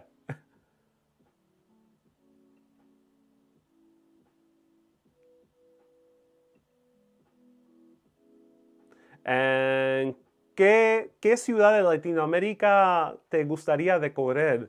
What city of Latin America would I love to cover? Las ciudades que me gustaría ir más a Latinoamérica son muchas ciudades, pero me gustaría ser Ciudad de México, especialmente al lado de Teotihuacán, Chichén Itzá en México. Me gustaría ir a Buenos Aires, porque me encantaría comer una parrillada, enseñar qué es la música y la historia del tango, y también la arquitectura en Buenos Aires, oído que es bien bonito. También con Santiago, Chile. Me gustaría Santiago. Y también cubrir la historia de Pablo Neruda, que es bien interesante. Y también qué pasó con Pinochet, también bien interesante, en mi opinión. Y me gustaría también ser Medellín y Cartagena. Y también Cusco. So I would love to cover Mexico City, Chichen Itza, Teotihuacan, Cusco, and Machu Picchu to that extent. Cartagena and Medellin, Colombia. And I would love to cover the architecture, the tango, and the food of Buenos Aires. And also the kind of more of the mid-1900s history of Chile.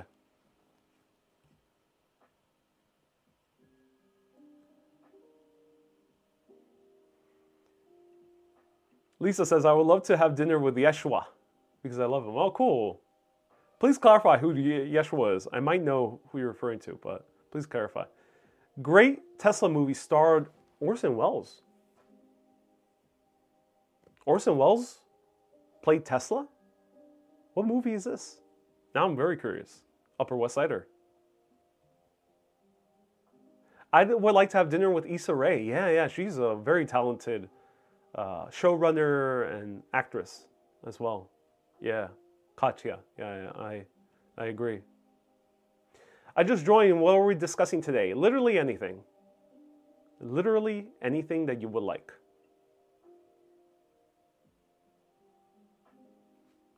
Che Guevara, you have to. Che Guevara. This is quite a figure. I love the movie Motorcycle Diaries. DT, I am 32.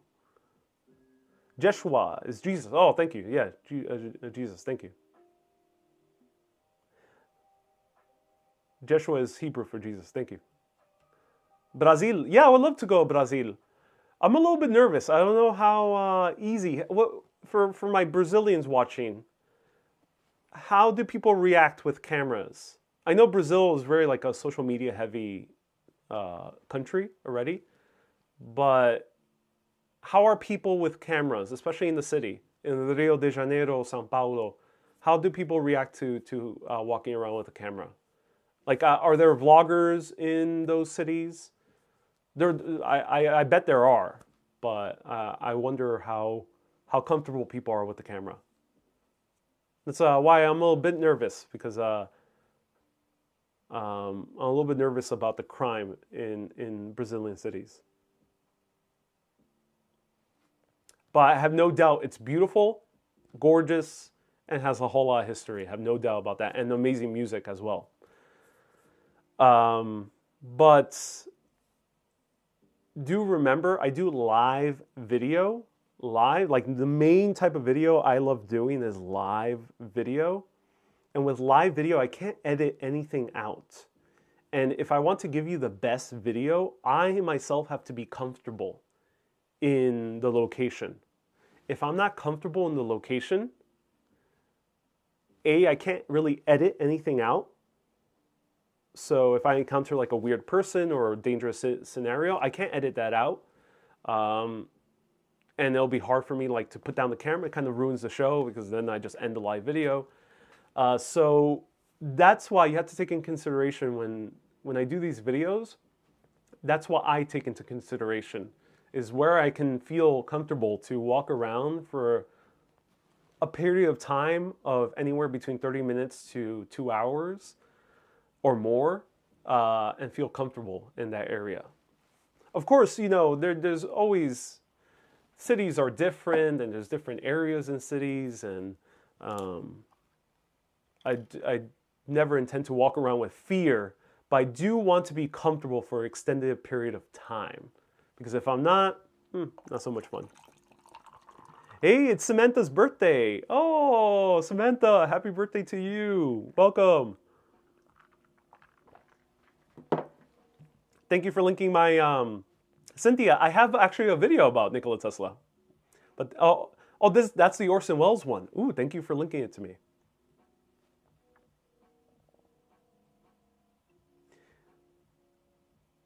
And what Muppet do you relate most to? Inspired Life, that's a really random question. The Muppet I loved the most as a little kid was Gonzo. I love Gonzo.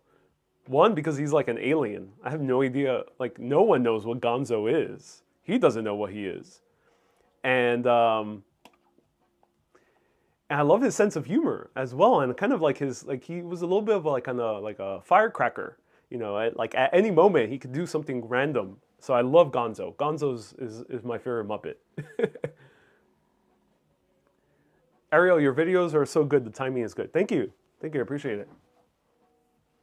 I would like to have dinner with Woody Allen, says Richard. Yeah. It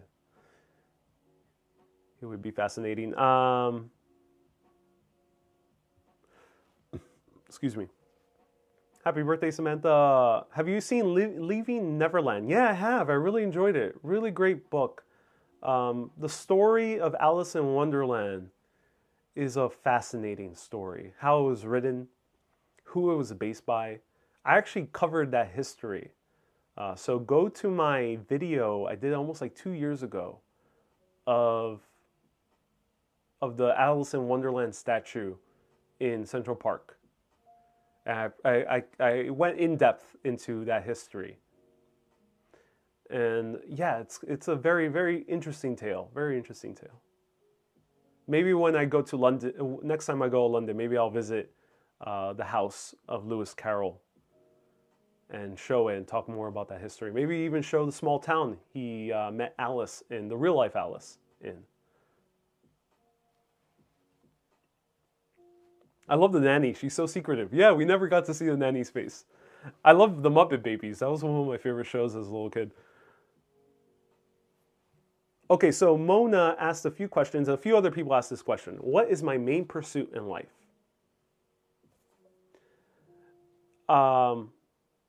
What is my main pursuit in life? And Clara, you asked this question as well.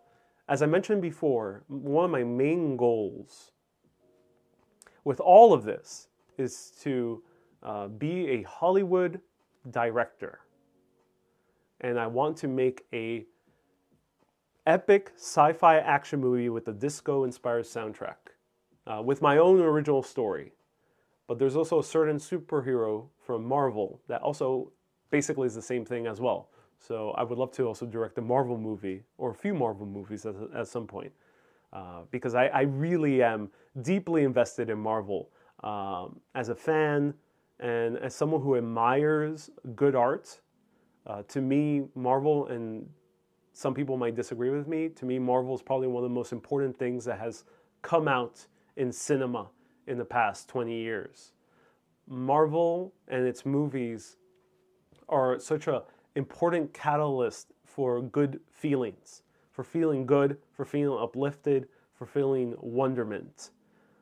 Not many other movies could say that, which is a shame, because a lot of movies that are quote-unquote serious cinema are very depressing. And I get it. It's good. I get it. It offers catharsis. But me as a filmmaker, just like Urbanist, I want to spread happiness, joy, and wonderment, and fascination. That's my prerogative with Urbanist, with the movies I intend to make, with the stories I intend to write. The story I did write already, Retrowave. So if you want to check it out, check out Retrowave. I have it on Amazon, Retrowave by Ariel Vieira. You can write this command, and it'll pop up. That's the type of movies I like. I really appreciate movies that are serious, movies that are heart wrenching, movies that are might be depressing but leave you in a good ending and leave you in a better place at the end. I love those type of movies and I do appreciate it. But me, I don't want to make those movies. I want to make movies that make you feel good, make you feel like wondrous and joyful and filled with life and inspiration and ready to kick ass in the world. Those are the type of videos, movies I want to make. Abby says, I read Retrowave, really good read. Oh, thank you so much, Abby. I appreciate you. Thank you so much. We have a few people who read Retrowave. Thoughts on Batman, the animated series? I love Batman, the animated series. And Inkspire Life has a great, great question. To me, Batman, the animated series, like Marvel, in my opinion, is the best way of conveying superheroes. I love that people have the freedom, like in comic books, to take these characters, which in essence are a modern mythology. In essence, Superman is our modern day Hercules, our modern day Zeus, modern day Thor. We also have the actual Thor superhero. Captain America is our modern day, Apollo. We have our modern day myths, and these superheroes are so entrenched, they're so well written that they have become modern day myths. And I assume 100 years from now, they will be common stories that people all around the world will know. Just like if you say the name Zeus, people will know what that is. Hercules, many people around the world know what Hercules is. That said, I don't think superhero movies should be all dark. I think the majority of superhero movies should be movies for kids, should be movies that are fun for the whole family to watch. I don't think we need that many more Jokers in the world. I appreciate them, and if anyone has a beautiful vision of a superhero that could be turned dark and adult, more power to them. But I think the main goal with these heroes, the main movies, the ones we spend the most money on, should be the ones that spread the most amount of joy. So yeah, that's my belief with superhero movies, and I think Batman the Animated Series from the 90s really captured how Batman truly can be a fun, whimsical, and brooding and noir type of story. To be brooding and a noir, you don't need to be dark and depressing and Batman in doom and gloom all the time, looking down to the floor introspectively. I get it, that's fun, and I love Christopher Nolan's takes on it, but I want to see Batman be fun again. I want to see Batman be wondrous and happy, and I mean, not happy, but kind of whimsical with those weird villains that are kind of maniacal and very classic kind of movie villains. I spent time with Stan Lee. See you on the Lower East Side, son, says Michael. Yeah, Michael, oh, that's so cool that you spent time with Stan Lee. Stan Lee is also, Stan Lee is probably one of the greatest creators of 1900s literature, I think you can call him. Stan Lee, I think, stands on the level of Charles Dickens or a Shakespeare or a Sophocles. I always mispronounce that guy. Sophocles. Those writers made works, and there's probably a lot of writers that are in East Asia that I don't know about yet, like the person who wrote Journey to the West. Those writers wrote stories that stick with you on a deep level and make you feel good. So Yeah, Stanley is awesome. And Tommy asks, can I be mod? Can I please be a mod? I only consider mods that I recognize your name. I know who you are in some way. And basically, yeah. I appreciate you volunteering, but I only consider people who I know whose name they are.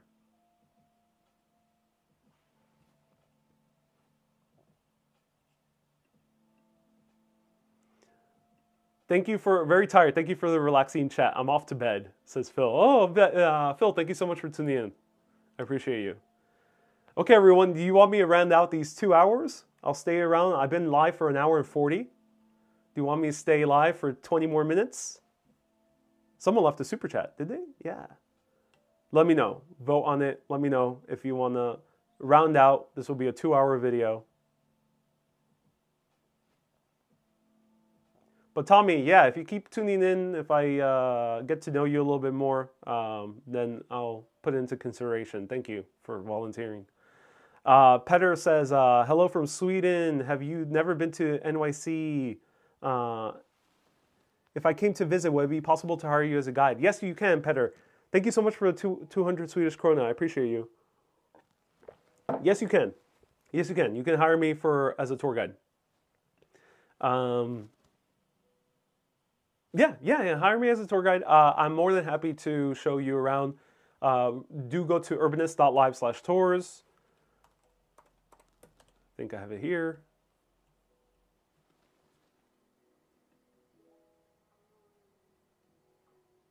Okay, we got a lot of people saying yes. Awesome.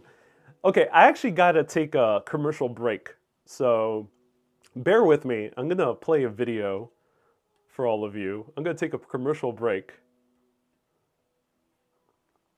Bear with me.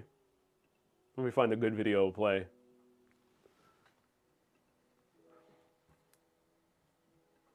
And I'll be back for another 20 minutes.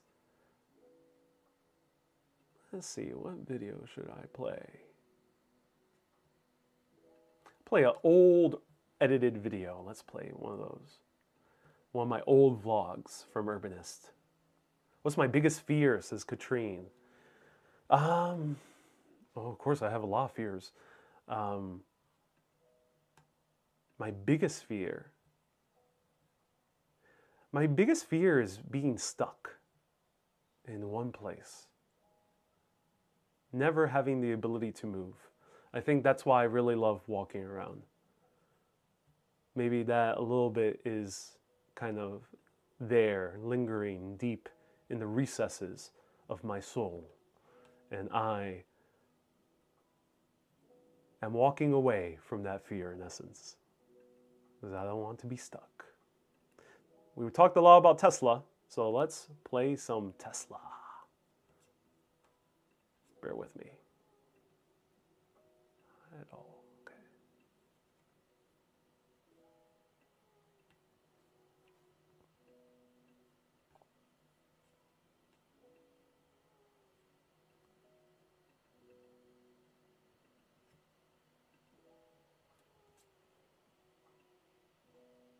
Failure. Uh-oh. Let me know. All right. Can I go full screen here?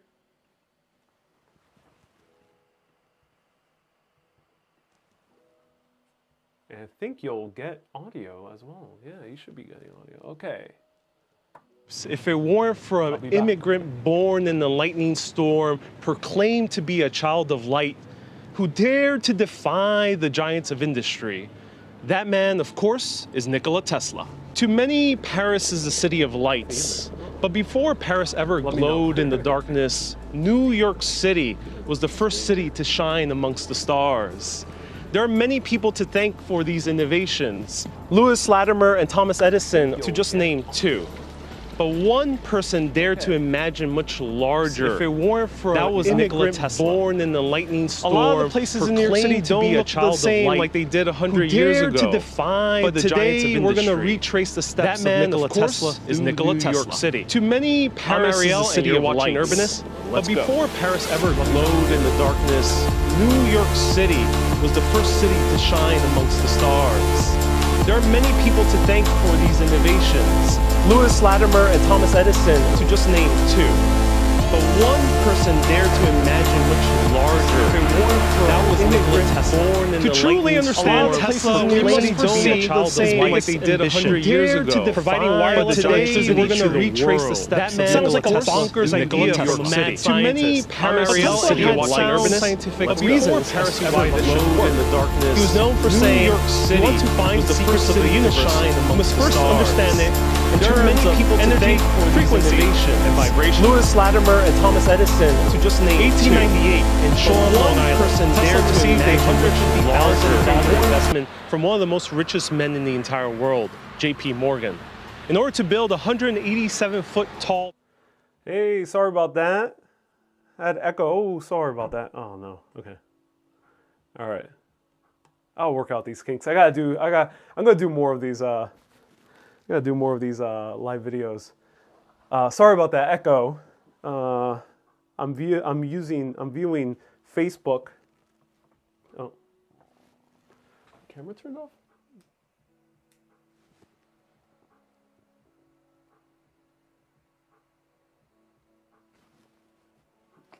The camera ran out of battery. Okay. Yeah, I'm viewing Facebook and YouTube on my main kind of computer, and I didn't realize that the Facebook audio was on, so it was overlapping the audio. Sorry about that.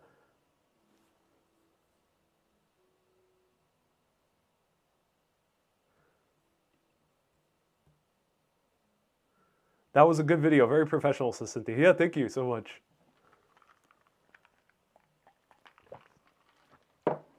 We survived, not a problem, says Lisa. Yes, so I'm back from the commercial break. I hope you enjoyed that commercial break. I'm going to also make, thanks to all the patrons out there, I'm going to make also a specific commercial break that will have an original soundtrack to it. So as I mentioned, I'm working right now on a Urbanist original album. So it'll be the Urbanist original soundtrack coming out around March. And part of that will also include new songs for the commercial breaks.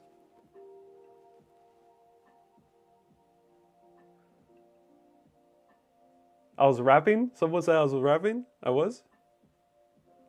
Oh, lost the comments.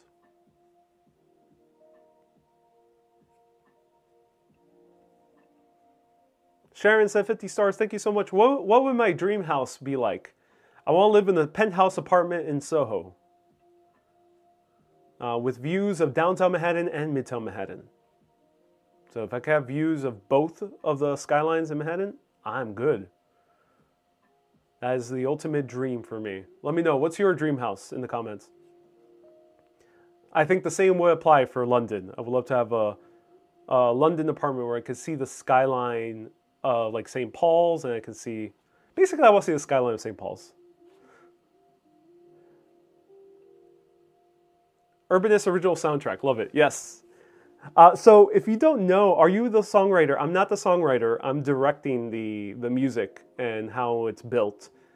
So no, I'm like the creative director or the producer of the music. But no, I'm not composing it, I'm working with a few artists. If you become a supporter, patron, or member, you will get a few updates this month of explaining my process.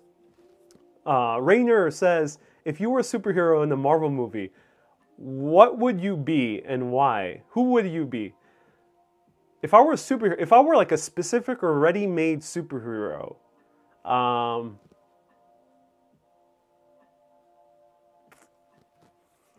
That's a bit tough. In the Marvel universe, I would be Doctor Strange.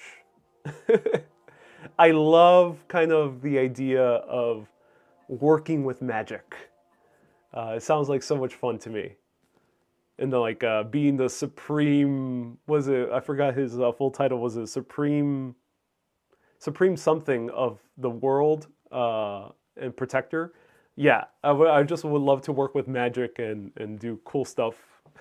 Lots of hand waving. Sounds like so much fun. I would be Doctor Strange. He's my favorite superhero also. So Rainer, great question. Muy guapo without all the layering, says Super Freds. Hey, thank you so much, Super Freds. Guapo, if anyone doesn't know, means good looking, cute in Spanish. Thank you, Super Friends. Hope you're doing well. Thank you so much for tuning in.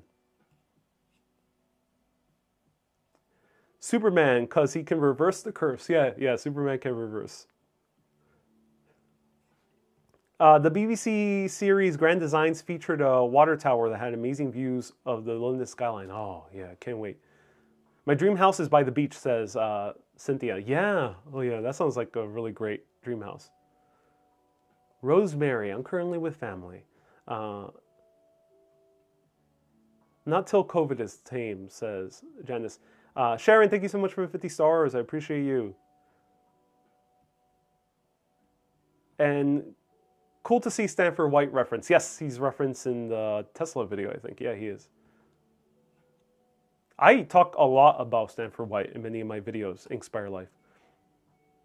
My older videos, when I covered a lot of history. Oh, guapo means handsome. Thank you so much, Cynthia. Alexandra, yeah, guapo means handsome. It doesn't mean cute, it means handsome. Night Stalker, I mean, says Gretchen. Are you referring to Nightcrawler? It's Nightcrawler, his name.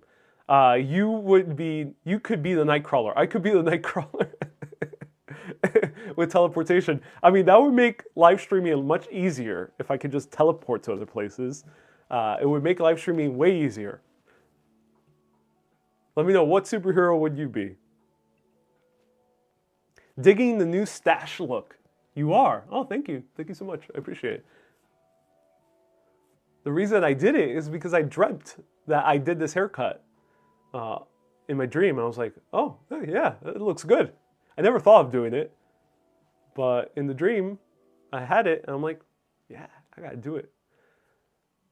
Kay says, I'll be happy with the brownstone with a river view. Oh, yeah, Kay. You're moving to Brooklyn Heights. That's awesome.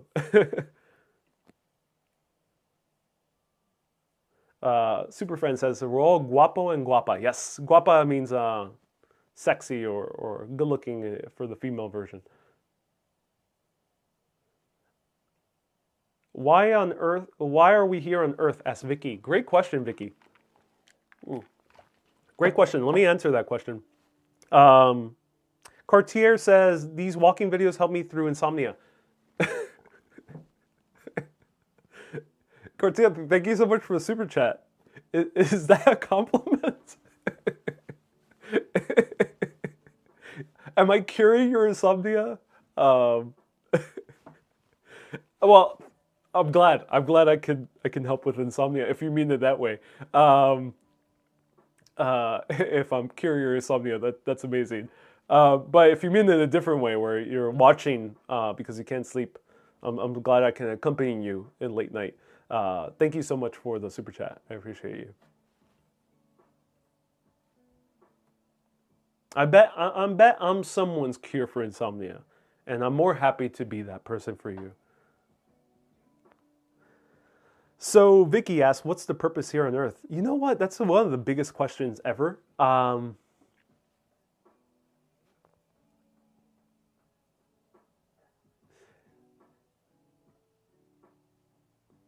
I think there's two types of purposes. There is the... And you know what, guys? I'm going to stick here for a bit longer because I think we haven't really gotten to a real deep conversation yet. So start asking really deep questions. So ask really deep questions, and we could get really deep for a really good philosophical chat. Because I had issues with the live streaming and everything. So I think there's two different types of life purposes. There is the subjective life purpose, the one that is unique to you. If you watch the movie Soul, I think they really describe very well what might be the illusory purpose, which is this, oh, I'm here on this earth to be a great artist. I'm here on this earth to be a great filmmaker. I'm here on this earth to be a great gardener. I'm here on this earth to heal people. I'm here on this earth to teach. I don't think that's our actual individual purpose. I think usually it's something a little bit deeper than that, not just a mere career choice.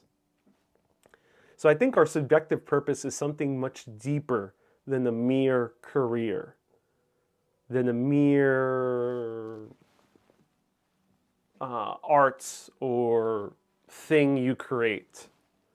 Because a thing is ultimately just a thing. It's just an object. And objects are just objects. They're distractions from the realness of life in essence. So to make it a little bit easier in simpler terms, I think our subjective purposes in life are something deeper, and that might be to laugh, to explore, to grow, to experiment, to adventure, to romance, to experience a deep catharsis.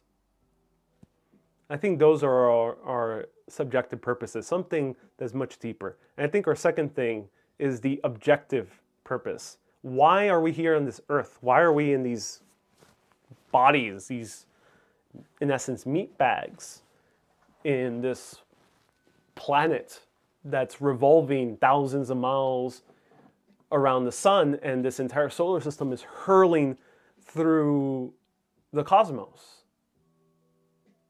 Why are we here in this small, tiny little blue dot? I don't think it's to procreate, says Zoe. Zoe says it's to procreate.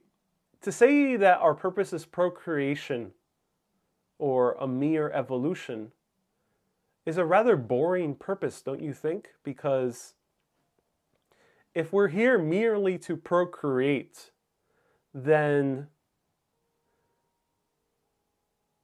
what is the end goal of humanity? Because to procreate is to say we're here for the greater good of humanity, and for the greater good of humanity, where there's more of us, where? What happens, right? I think that's another thing that people say. So, I don't think it's to procreate. I don't think it's to evolve necessarily. I don't even think it's to learn or to explore. If you look at any type of religion out there, every single type of religion, if you go really to the deep core essence of that religion, they talk about that the world, humanity, animals, everything in the universe is one. One entity, experiencing itself. In essence, you can call it that we are of God. We are God, we are of God, we are from God, the Trinity. Or we are serving God, some people might say. We're in the grace of God, of one, of Gaia, of whatever you want to call it, of the universe. So in that context, if we are all one, we're all just experiencing ourselves. We're all experiencing experience. So I think that might be the purpose of life here on this earth, is to merely experience. Whatever that might be, to just merely experience. And I think what is real experience if not having fun? Because I think a lot of people take it the purpose of our lives very seriously. Like, we're here to grow, we're here to do work, we're here to procreate, extend humanity, conquer the cosmos. We're here to be shepherds of this earth. We're here to be protectors of goodness. We're here to serve. We're here to do our duty. But what is that for? Ultimately, like, really good, take that to its logical conclusion. Where does that lead? Because we're still just a tiny little blue bowl hurling through the cosmos, ultimately. And even if we were to conquer the galaxy, which is very hard to do in terms of space and time, we would just be a tiny little swirling galaxy hurling through the bigger cosmos. There is no logical somethingness. There's no logical purpose, ultimately, if you take it to its logical conclusion, because we can conquer the galaxy, would just be another galaxy amongst billions or trillions or sextillions. I'm not sure how many galaxies there are. I think they are currently uncountable. And we can never truly ever conquer the universe, because that is impossible due to the constraints of our human lives. And even if we were immortals, we can in no way possibly experience the entire universe, let alone conquer it, let alone take care of it, let alone be all of it. And that said, I don't think our purpose is anything really deeply serious. I think our purpose in this life, in this world, is to enjoy it. I think so. I think our purpose is to have fun. And this might be a little bit, I think sometimes maybe saying this out loud might be a little bit hard for some people to hear, because you might say, oh, I'm suffering so much. How in the world can this be fun? That's where the true, I think, looking deeply into our lives and into how we're reacting to the things in our lives ends up having a really big impact. Because if we are going through a whole multitude of experiences, then maybe ultimately they are all for the purpose of just experiencing it. Just like we go to a movie theater, and in the movie theater, let's say you're going to a multiplex. Let's say you go to AMC Empire 25 in Times Square.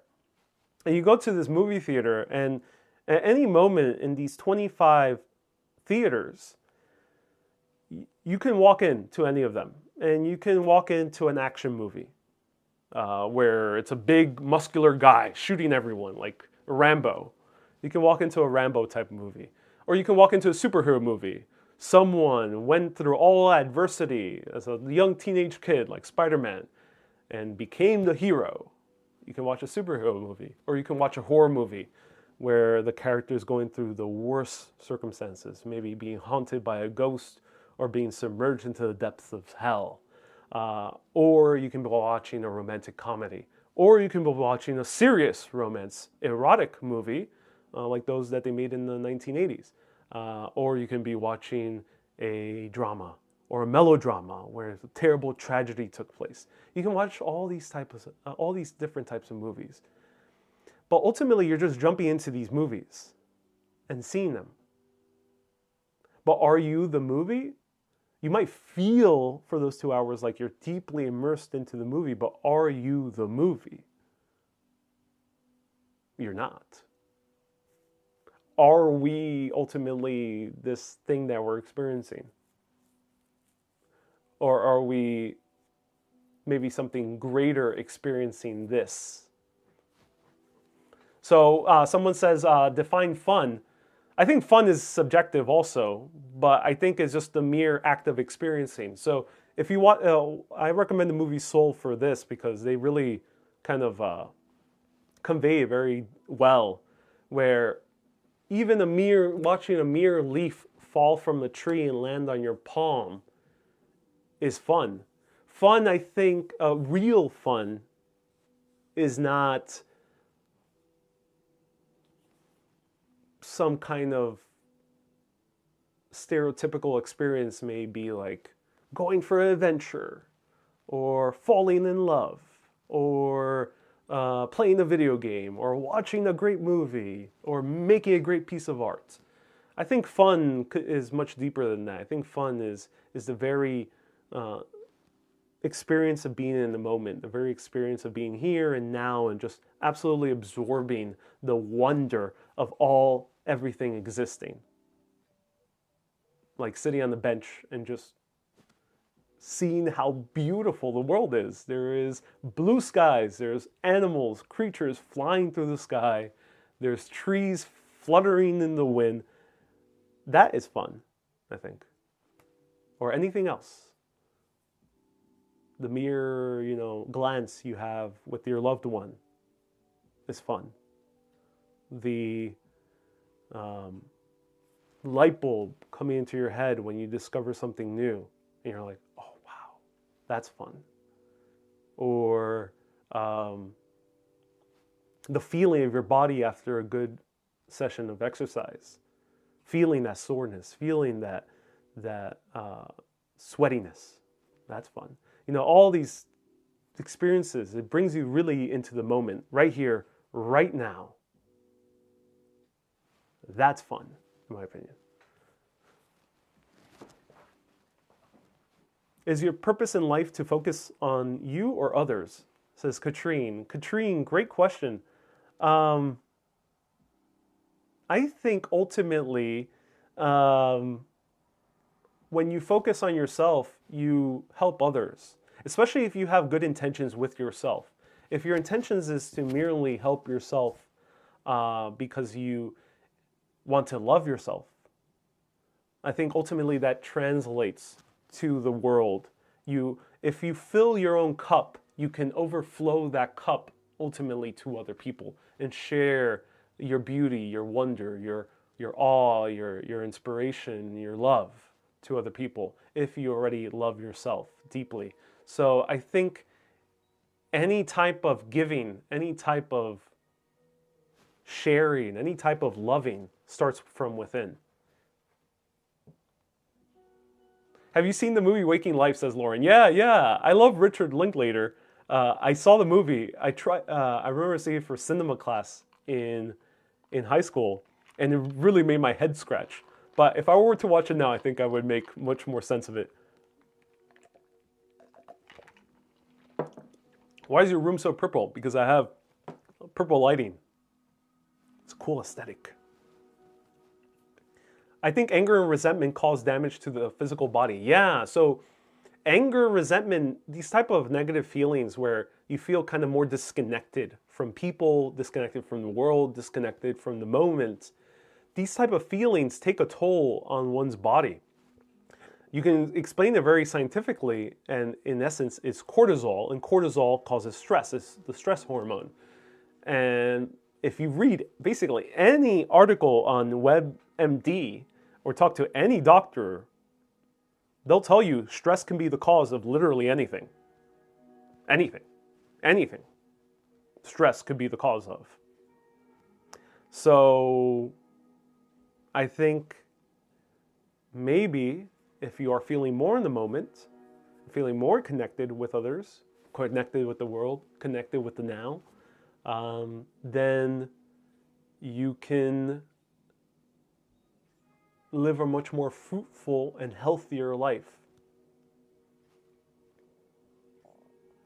And as many people say, you can be in the grace of God, or you can be in the flow, or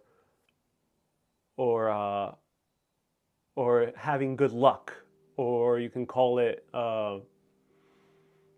there's a bunch of words for it. You know, you can be in the, yeah, there's a bunch of words for it. Let me know if there's other words for it. Valium is a solution. That's for a different topic, Dickens.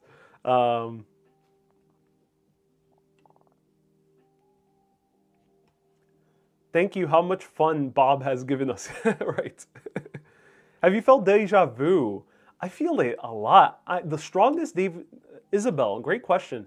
Isabel asks, have I felt deja vu and do I believe in it? Deja vu, I think my own personal leaning is that deja vu is indicative of something. Something more than just a mere glitch in memory. I think deja vu might be indicative of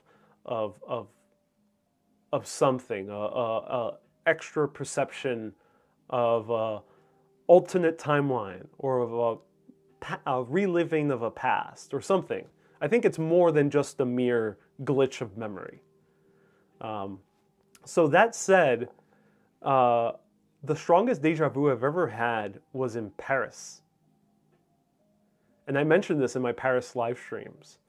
I just walked through the city streets of Paris. I never really I never dreamt of going to Paris. Like I've always wanted to see the Eiffel Tower, so I knew about that.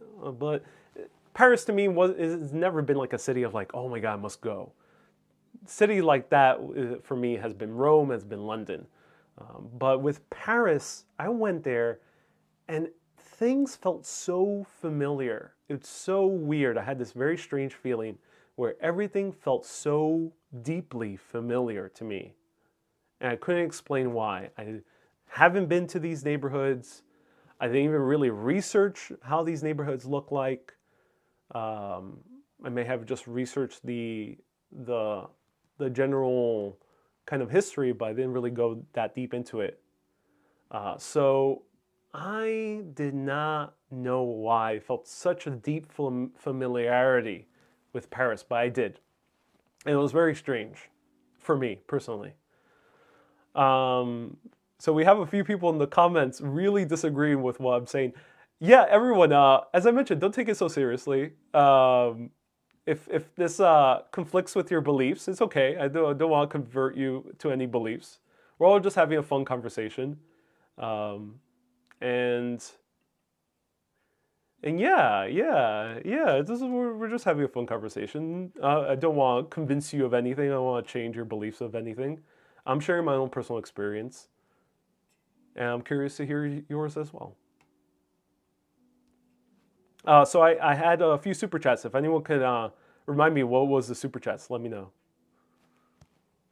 You may have been an engineer at the Eiffel Tower, says Gretchen. Maybe, Gretchen.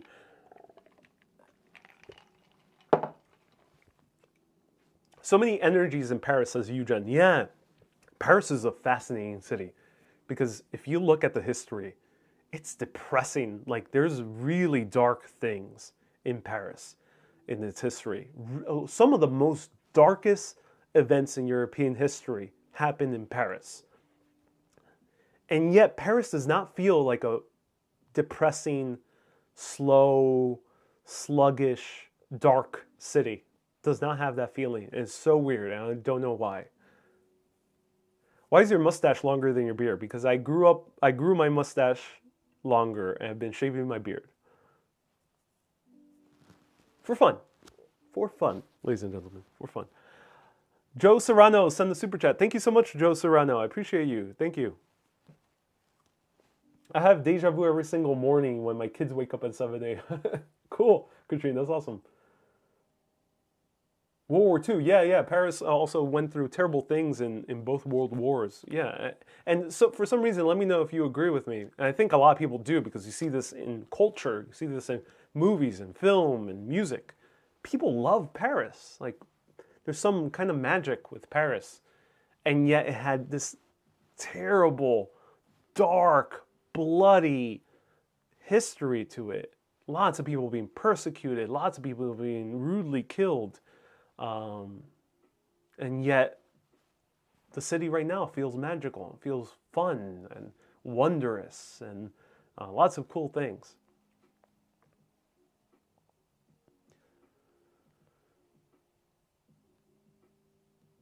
Queen Jayway says, "Oh God, yes, I have nightmares repeatedly where a crowd randomly appears and I can't escape." Oh no.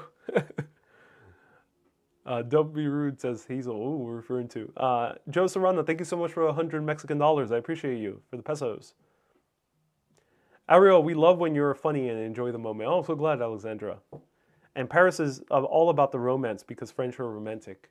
Yeah, I wonder why. Especially with such dark history, they managed to be romantic. Because there's other places. I went to Madrid, and I apologize if anyone's from Madrid. This is my own personal experience. But when I went to Madrid, I got such a kind of like a sinking feeling, a sluggish feeling in Madrid. And there were good people there, and there was great food as well. But something about the city just felt so kind of, it's kind of like a weight on the shoulders. And especially learning in the history is so dark. There are also very dark things that happen in Madrid. And I couldn't find that many like fun things to talk about the history of Madrid. Maybe aside from the food, I couldn't find that many other fun things. Let me know if anyone else sent a super chat.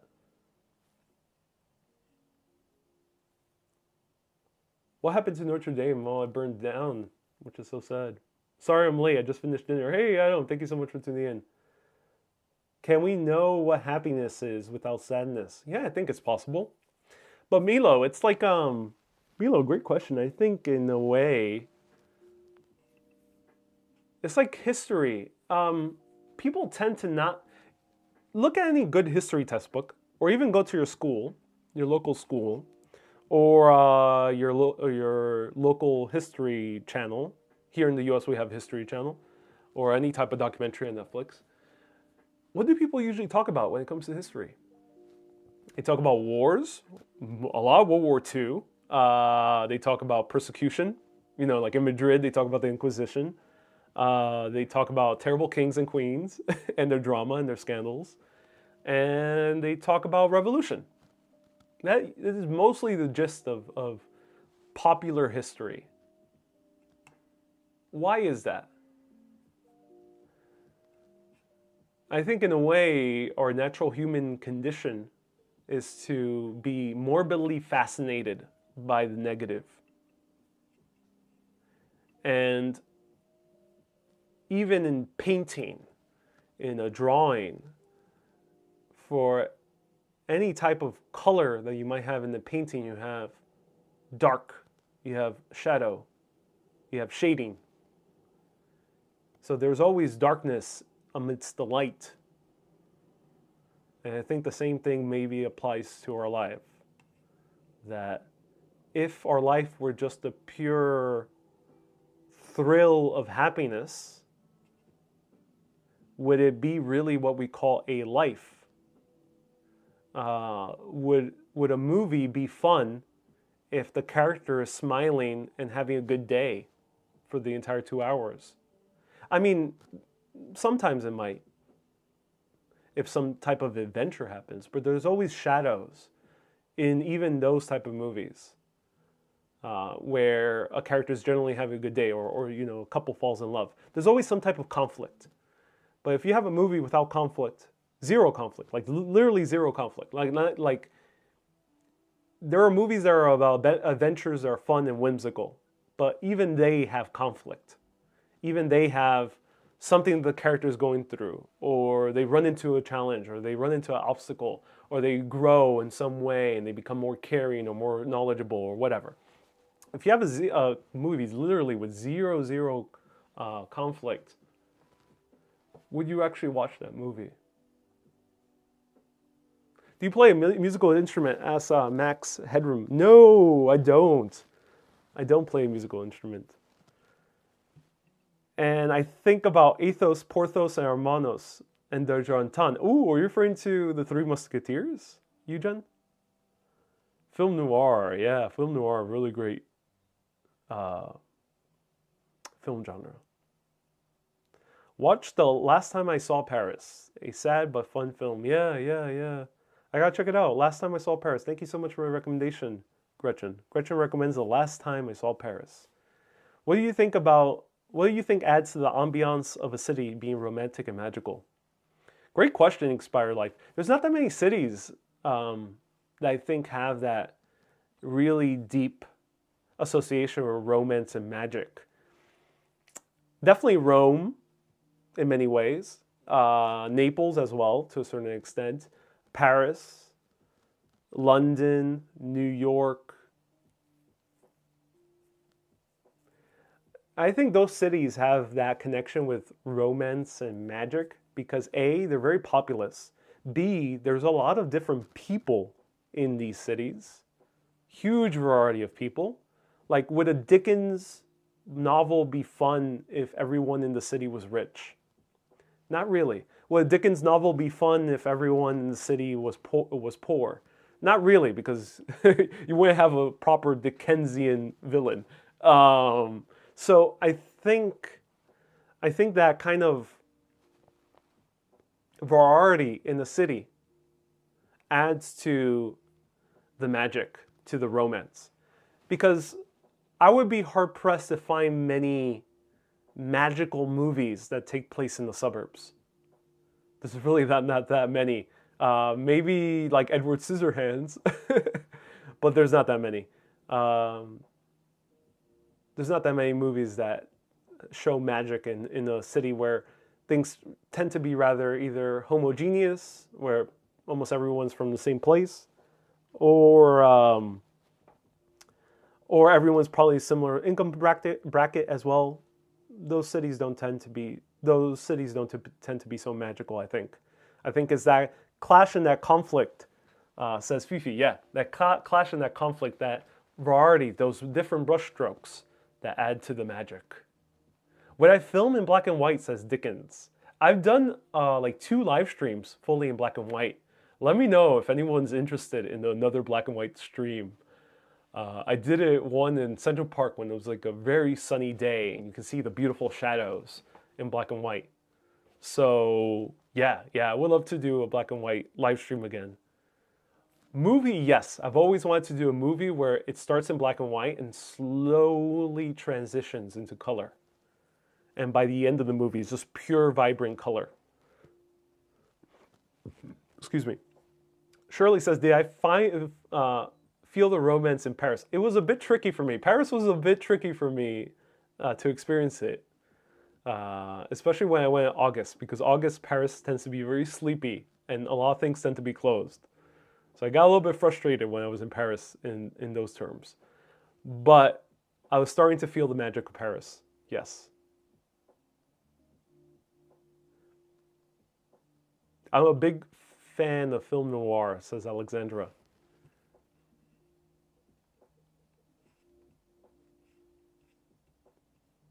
Edward Scissorhands, yeah, Edward Scissorhands. Black and white, please, says Inspired Life. All right, maybe there'll be a black and white broadcast. It has to thematically fit, but I'm sure I could find something here in New York. Budapest can be too. Yeah, Budapest is an interesting city. I definitely felt some magic in Budapest. It was a bit tough because there's a lot of kind of, I think, trauma from the days of communism, but there was a bit of magic in Budapest. I would say even more so than a city like Prague.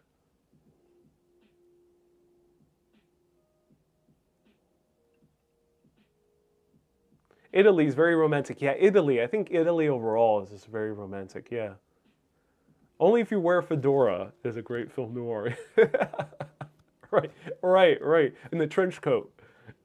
That'll be my black and white broadcast. I do have a fedora, so yeah, I could wear one. Have you watched Cities of the Underworld on History? I haven't watched it, but it sounds very intriguing. Yeah, it sounds very intriguing. A hopeless romantic. Please discuss. Who we're referring to, Lisa? Am I a hopeless romantic? I don't think so. I don't consider myself a hopeless romantic. Because I'm not hopeless. I see and experience the romance of what is very here and now. I'm not yearning for romance. I used to. If you read my writings from 10 years ago, I used to be a hopeless romantic. But now I feel the romance of, as I mentioned, sitting on the bench and looking at the trees, ruffling in the wind. To me, that's romance. Or the mere glance with a stranger, that's romance. Ariel loved the film Before Sunrise, Before Midnight, and Before Sunset. Yes, one of my favorite trilogy of films ever. New Orleans live stream. Yes, I would love to go to New Orleans. I'm actually very contemplating to go hopefully next month or the month right after. It seems like I can potentially do New Orleans before I go to the UK. So let me know if you want to see a New Orleans stream in springtime. And what's your favorite place in London? Oh my God, I love the London. The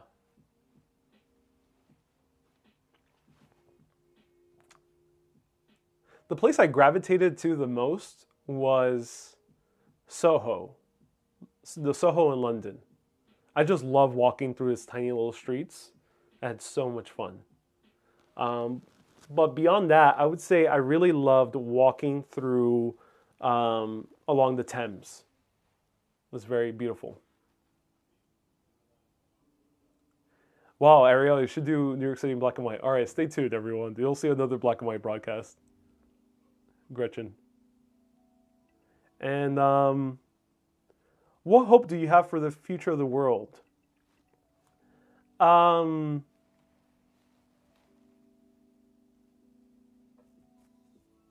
Andrew, great question. I've always been a little bit of a futurist. Not in the context of the futurist from the 20s, which had a little bit of radical views politically, but a futurist in the context that I have a lot of optimism in what's going to happen in the future. That's why I love cities. Cities, one of the reasons I cover cities is because they're projected to be where the majority of people live by 2050. By 2050 or by anywhere between 2050 and 2079, it's projected that 90% of the human population is going to live in cities. And I think cities are ultimately the best thing for our planet. It might not seem that way because cities might seem dirty and crowded and convoluted and lots of gasoline-powered cars filling the choking our air. It's because I think our concept of cities as we tried it in the 1900s has been a failed experiment. And it's good we experimented. But I think what we end up learning is A, the necessity to commute via car is possibly the worst thing for the environment. So if we remove that necessity for car and we build our cities to be more human scale rather than scale of the car, where you can walk a few blocks or literally one block to go to your nearby coffee shop, to go to your nearby grocery store, where you can walk a mere few blocks to catch a train to go to the theater, where you can walk over to your nearby library or walk to the nearby park and meet up with a friend. If you can do that in a human scale where no car is necessary and no massive transportation network either is necessary entirely, of course, I would love to have the option to always travel to the other side of a city, but I would love to see cities where you can generally get 90% of all your needs, or 80% of all your needs at least, in walking distance. Why is there any necessity for the suburbs to not have a coffee shop every other corner? There's certainly a lot of people who would love to run a coffee shop. And you might say the economics don't work out. Why don't the economics don't work out? Why don't they?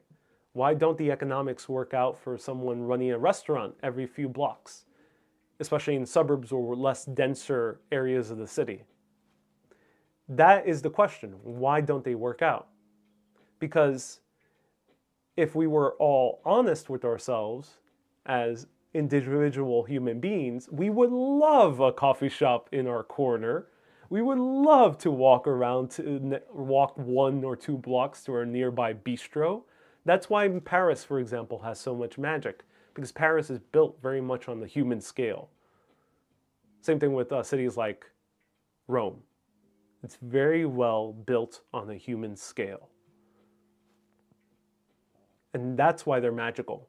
That's another reason why they're magical. And I think that's why cities can end up being great places for the future of humanity. Because if we concentrate ourselves in human-sized cities where we're not reliant on gas-powered vehicles choking the air, and we're not reliant on just vehicles, period, for most of our needs, unless for people who are mobily impaired and for emergencies, and we're not reliant on taking a huge train, a subway, or a railroad to get to the other side of the city because we want to see a show, or because we want to go to a concert, or because we want to go to a bistro, I think then we'll cut our emissions significantly. And also, since we'll be concentrated in cities, we will have a lot more empty space for nature to regrow and for nature to be uninhibitedly growing, I think. Yeah, so let me know what you think.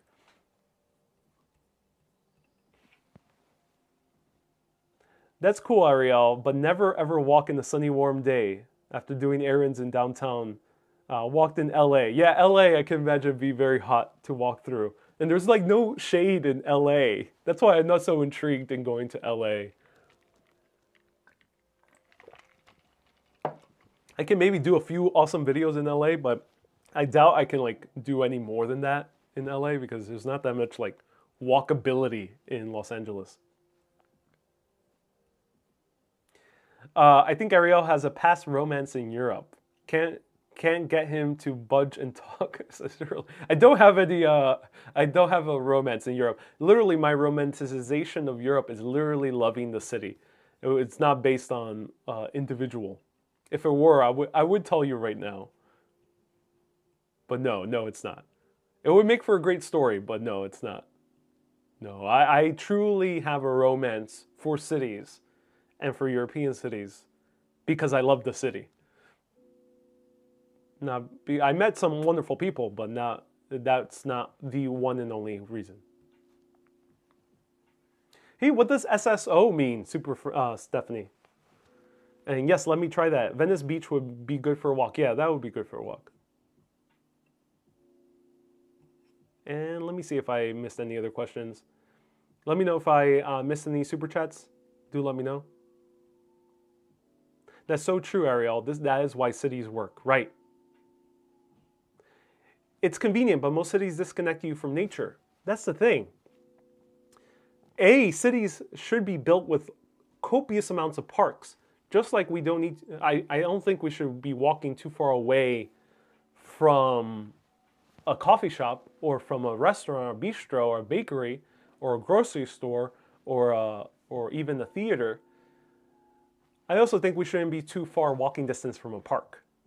I think we should integrate more greenery into our cities. And you see that, I haven't been there personally, but you see that with Tokyo. And we have a few Tokyo viewers here, so let me know about Tokyo. Shirley says you need a wife. Well, someday soon. And babies. Babies, that can wait. Surely that can wait, babies. For babies.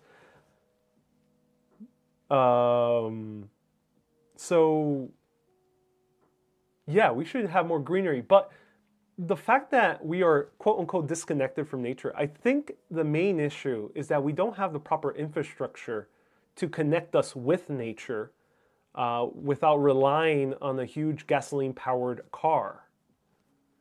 You know, if we were to emphasize more on building human-scale cities, then we can utilize rapid transit, specifically the train or bus or driverless buses, to take us to have connections with the wildlife, with the wild areas, with the nature areas that are nearby us. I mean, New York, luckily, we do have railroad connections to hiking trails. So we are connected, and it is possible for us to be connected. And I think that's also the case with Hong Kong. I think Hong Kong, there's literally a subway stop that stops in the nature national park, or like whatever the city park is. It's like a huge like little island in Hong Kong where it's like all nature and there's like a subway stop there. That would be wonderful, I think. You could design a great city, says Ronald. Ronald, you know, one of my favorite video games when I was little was playing SimCity, or basically any city building game. I was obsessed with SimCity. Oh no, battery at 10%. Joe Serrano says, "Oh, Ariel has many lady admirers. Take a hint, buddy. We'll see you."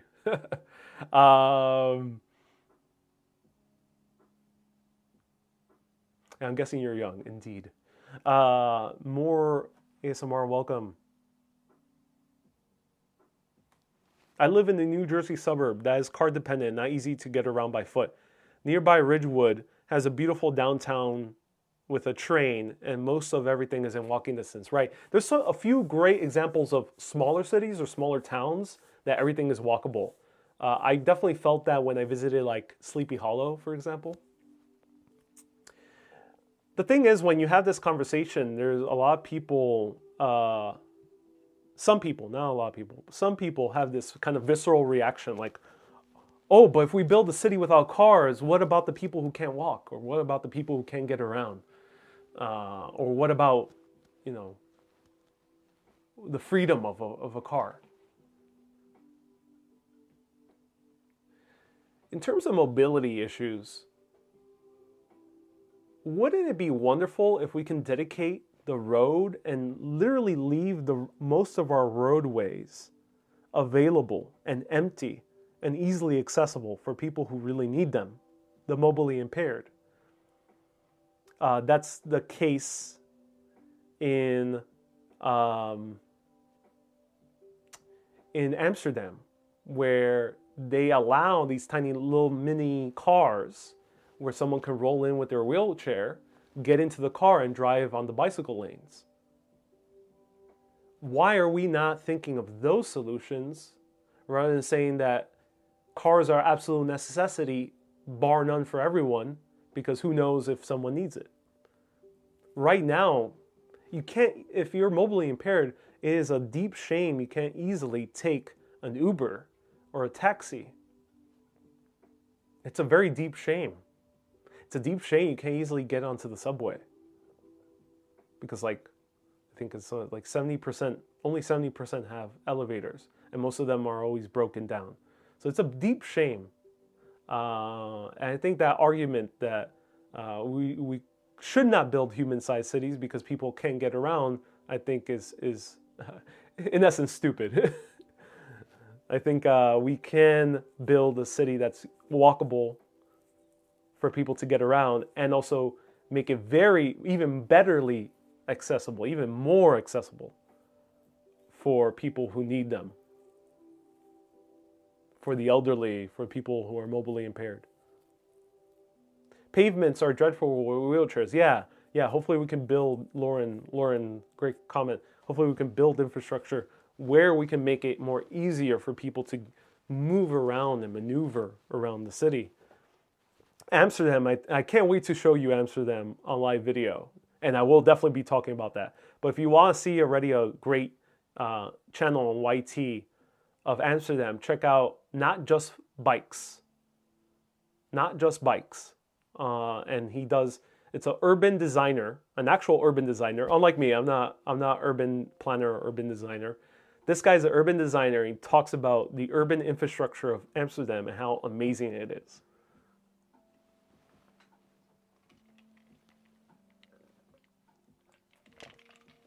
Lauren says, where am I taking you guys for Valentine's? I have no idea, but as I mentioned, do you guys want a Valentine's Day broadcast? Do you want a virtual date? And if you are someone who I would be just merely platonic, you can join me for a double date, a virtual double date.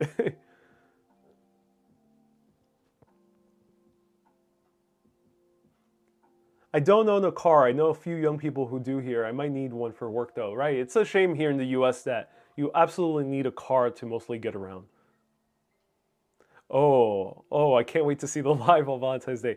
If I do it live, I'll announce it, but I'll probably be during the day because I don't want to be that one person walking around with the camera in the evening amidst a horde of couples. So let me know if you want a day date for Valentine's. Day date live Valentine's. Alexander, oh, your birthday's on Valentine's. Oh, cool. Happy birth month. New York City temperature is 44 degrees. I can get out the shorts right now, so Shirley, yeah. People who would like to have a suburb-to-suburb connection via train, that would be amazing, Adam. That would be amazing, Adam. Amazing. To have a, that's one of the downfalls of most transportation networks in any major city, in any place in the world, is that we don't have good suburb-to-suburb or good residential area-to-residential area transit. Even here in New York, it's hard to get from Queens to Brooklyn. There's only one line, or three lines, but nowhere near as many as accessible. So you can't really get from, say, Jackson Heights, Queens to Park Slope easily. You have to go through Manhattan. What is the area you predicted that would be the new Midtown? Stephanie, my prediction, everyone hear me now, and we'll go back to that area 10 years from now. My prediction that the new Midtown Manhattan will not be in Manhattan. The new Midtown area of New York will be in Sunnyside, Queens. Mark my words right now. 10 years from now, in 2030, the new Midtown of New York, the main cosmopolitan area of New York, the one with the most skyscrapers, the one with the most density, in my perspective, from my estimation, will be Sunnyside, Queens. Queens will be the new Midtown. Queens is the new Manhattan.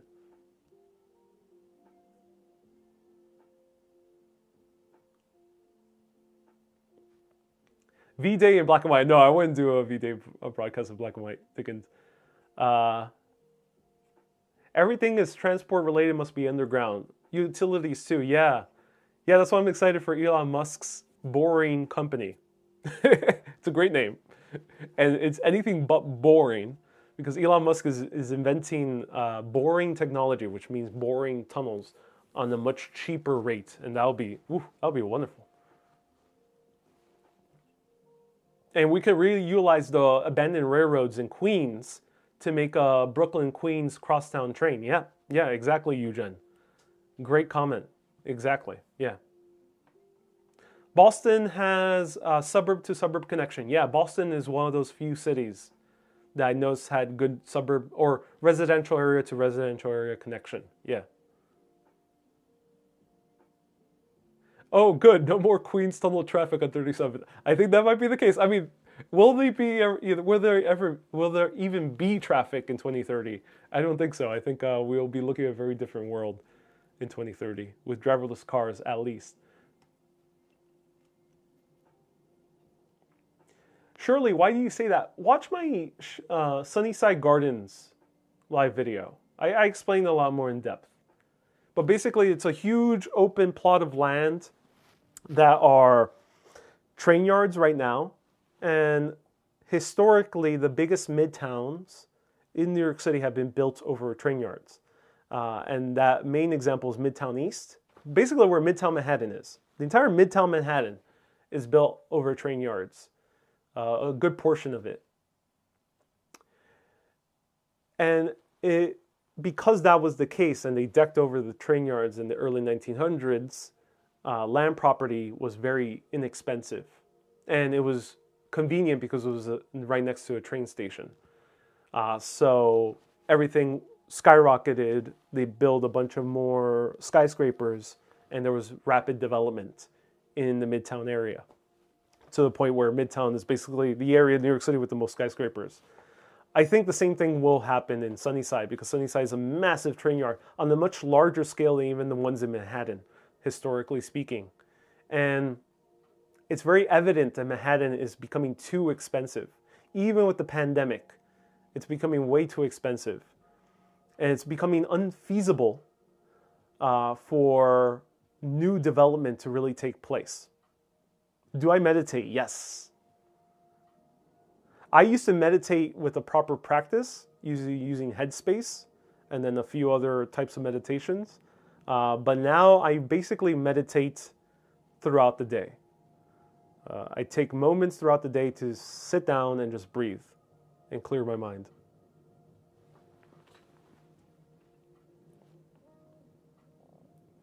Some people use the car to go down the street, says Dennis Gaming. Yep, that is a big issue. No trains where I live. That's why I love New York City live streams. Yeah, I feel you. Philly has a good suburb connection to regional rail. Oh, interesting, cool. But regional rail, the thing is, it's not as efficient as it's not as easy accessible. You still have to drive to your nearby rail station, generally. Massachusetts, I think, was a little bit better because a lot of the towns were right next to the rail station. But like here in New York, you get off the Long Island Railroad, the majority of houses are beyond walking distance. He's doing that in Vegas now with tunnels, says Mags with Elon Musk. Yeah. Do you have room in your room? Can you read us a short room here? Yeah. Maybe, Gretchen, let me know if anyone wants a nice, short, dramatic reading to end this live chat.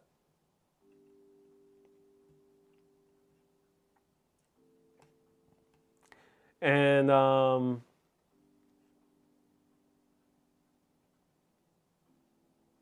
as a human, what makes humans evolve from limited perception of fellow race to fellow humanity? Ooh, great question. I think ultimately we just, Isa Jesus, that's a great question. I think ultimately we just become more kind.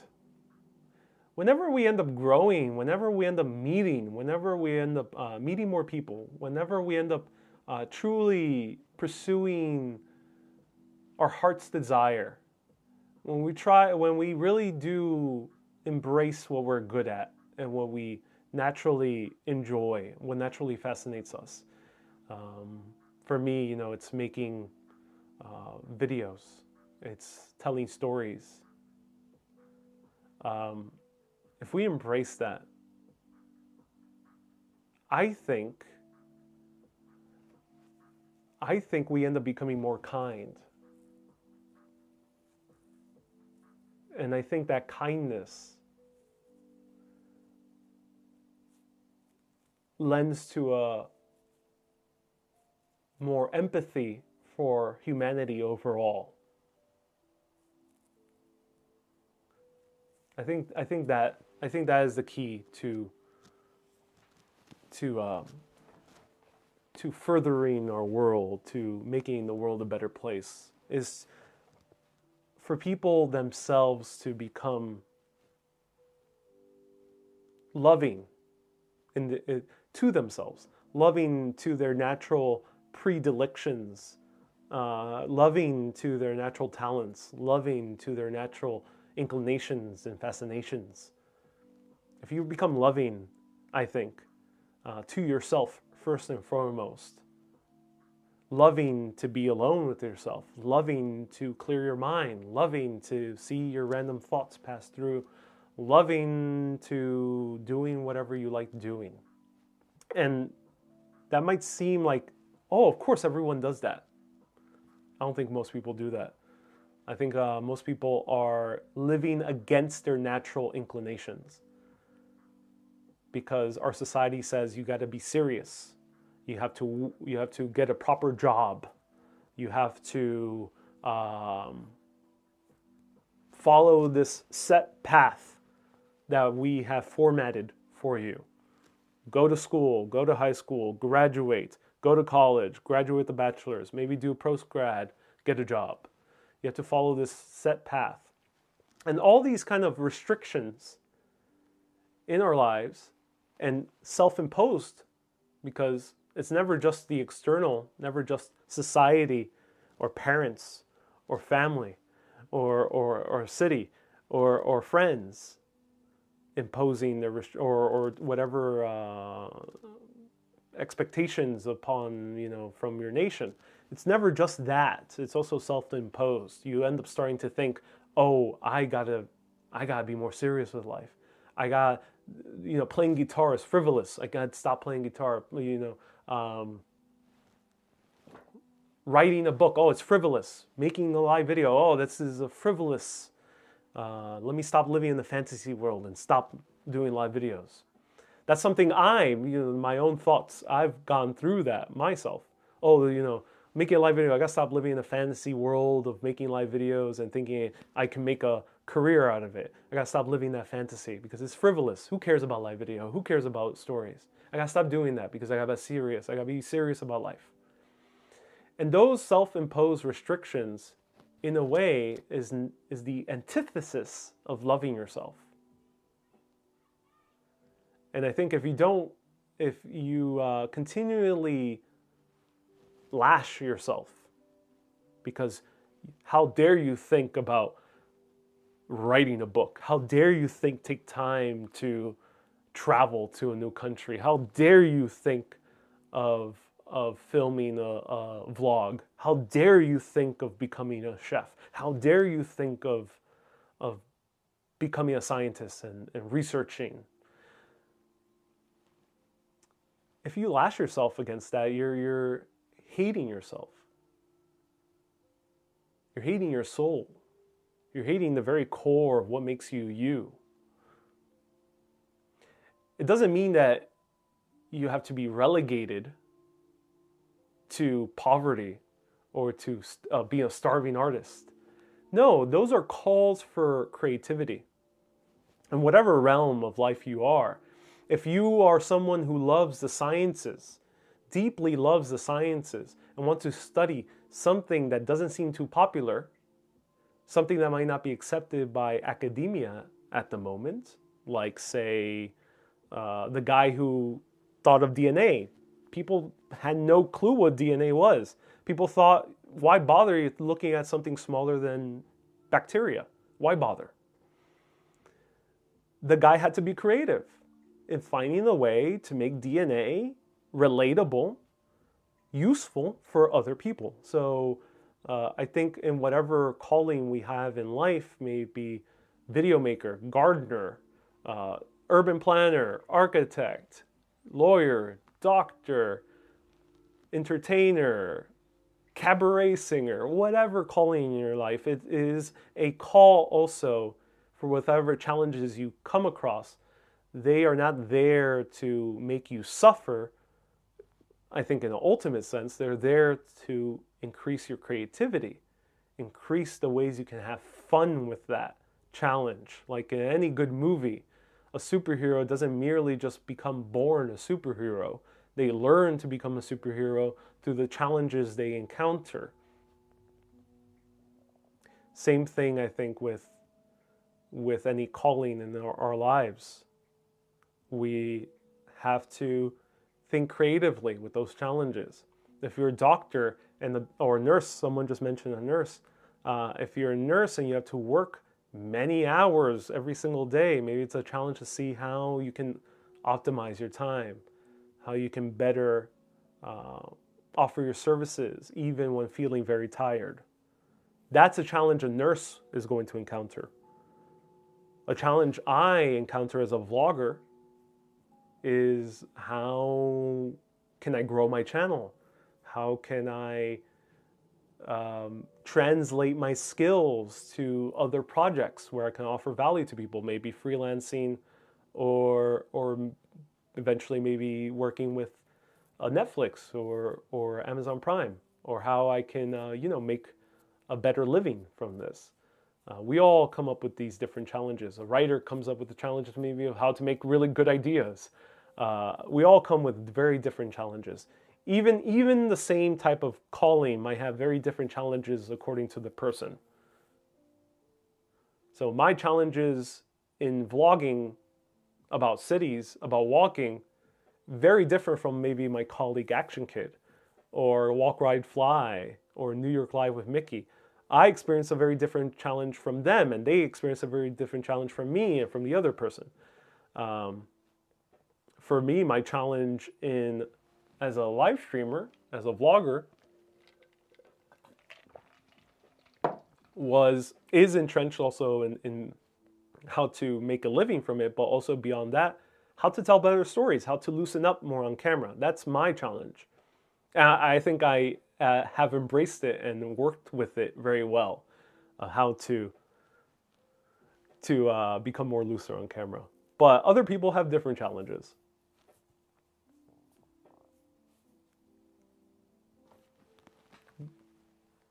So Shirley, you're a nurse. Oh, that's so cool that you're a nurse. That's so awesome. Thank you so much for being an essential worker. And there's always going to be moments in our lives where I think if you are following a calling, something you're naturally good at, something you're naturally fascinated by, there's going to be a moment where you have to step up to the plate. A filmmaker might need to step up to the plate when he's accepting hundreds of millions of dollars from a studio and from investors. You have to step up to the plate and really drive that vision. A doctor has to step up to the plate if you have someone who you're doing surgery on.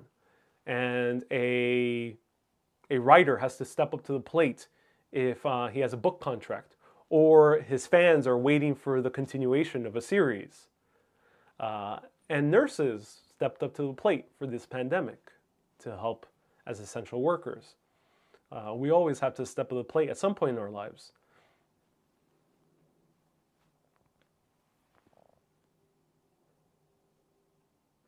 Do you believe in reincarnation, says Angela? I'll say this, in a scientific way, Einstein himself said that energy cannot be created nor destroyed. So the very energy that powers us, our meat bags, the very energy that makes our meat bags move and think, maybe thinking comes partly from our meat bags, makes our meat bags, emote and talk and communicate. That there's some type of power there. There's some type of energy. Even in the very kind of simple scientific sense, there is some energy that powers us. And according to the common scientific understanding that has been empirically tested, energy cannot be created, nor can it be destroyed. So, what happens when we die? I don't know. I don't know if our consciousness survives after we die. I don't know. Maybe consciousness is just really relegated to our meat bags. Or maybe our consciousness is a transmission and a receiver similar to a television. Maybe. It doesn't matter. Energy somehow keeps on surviving, keeps on existing. So I believe that our energy keeps on existing. I know that our energy keeps on existing due to science. I know that it keeps on existing. It is something provable, empirically tested. It keeps on going. Where does it go? What does it become? Does it transform into anything? Does it transmute into another life? I don't know. At the very least, I believe in that. But beyond that common scientific understanding, I would say I think there is reincarnation. I think we do reincarnate. Just like we can step into different movies, and one day we can see a superhero movie, and the next day we can see a horror movie, and the next day we can see a drama movie. I think the same thing might be with our lives. And many religions all across the world talk about this. They talk about how we can easily step into a different life. We are experiencing different lives, maybe even simultaneously, which is kind of a very trippy thought.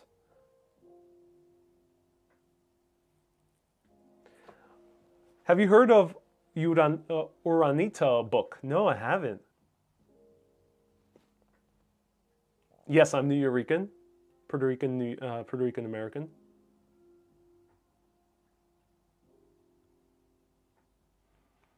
My cat is a spoiled, rewarded pet. Oh, Fifi, that's so cool. We definitely go somewhere. Yeah, we definitely go somewhere. And so do our atoms. Yeah, our atoms too are technically not destroyed. They're transmutated.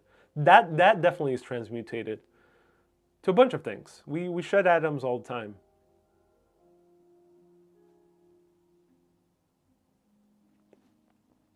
So where do we go when you die? I don't know. But I have a feeling that life might be like a movie theater, as I mentioned before. That some beings are watching this movie, experiencing this movie, and we just move on to the next movie or move on to something else, somewhere beyond.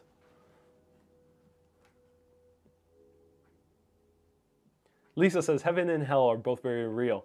I think so. And I think you can experience them. You can experience them here in this life. I think heaven can exist right here, right now.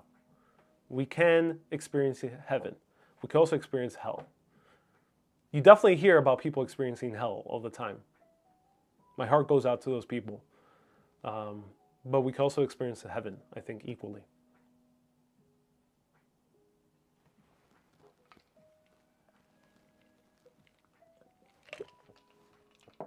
Are you watching the Super Bowl? No, Rainer, no, I'm not watching the Super Bowl. I'm not really into sports. The only sport I would watch is the World Cup, because I love the ambiance of everyone kind of cheering with the World Cup. And it's a different vibe from American football. Like the vibe, the people who watch soccer, it's a different vibe, I noticed. There's more singing, there's more gallivanting in when people watch football, when they watch soccer. There's more gallivanting, there's more singing, there's more, I don't know, there's more merriment. With American football, sometimes it can be so kind of macho. But I get it, some people really love that. Do you live in Soho, says Bovek. Not yet. But one day I will. Sports is just boring now. Yeah, yeah, it happens. What about those who die and come back to the light? Yeah, surely, right, yeah. Yeah, I mean, surely as a nurse, you probably already heard many stories like this. I mean, those stories are very numerous of people dying and seeing glimpses of light and then coming back. Those stories are not just merely in the hundreds. They are in the tens of thousands, if not more, hundreds of thousands. There's entire institutions. I met someone who worked with one of those institutions. They call them NDEs, near-death experiences. There's entire institutions here in the US and many countries around the world where they study these countless people who experience something beyond. And the something beyond always tends to be the same. No, not always, 100% of the time, but a grand majority has a lot of overlapping similarities, which is fascinating. If anyone's interested in these topics, one of my favorite people to learn about this, go on YouTube and search Terence McKenna. Terence McKenna. And you can really search someone who really is kind of, will really trip you up. If you're feeling trippy from my conversation, wait until you listen to Terence McKenna. That will just kind of make your mind explode. So I hope the energy of my dog had reincarnated, says Gretchen. Yeah. What movie best describes my current life? Asks Inkspire Life. Ooh, great question. I don't know.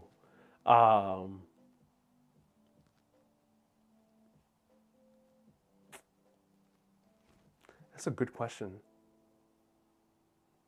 I would say a little bit of My Secret Life with Walter Mitty.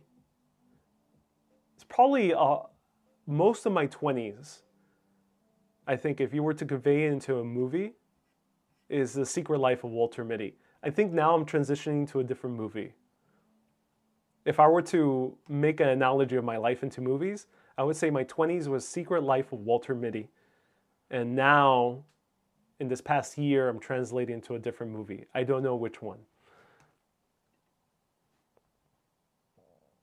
Terrence Malick is a very different guy. Yeah, he does interesting movies. I'm talking about Terrence McKenna. Yeah.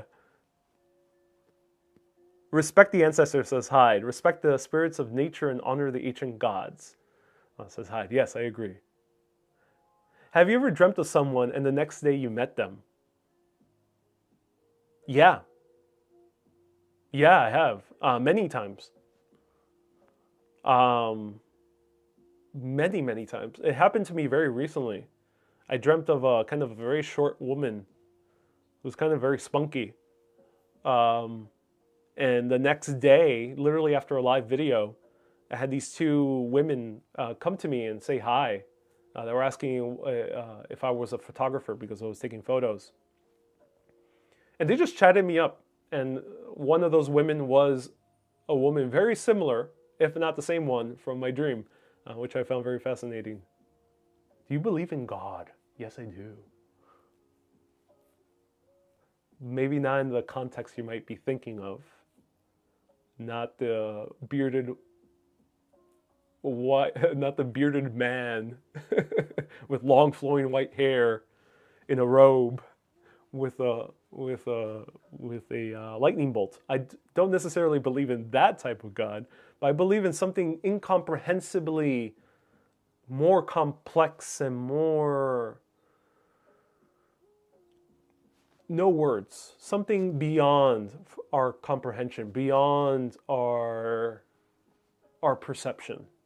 I believe that there is something beyond our perception. How do you describe my accent? Spanish is my first language, so I have a very slight accent.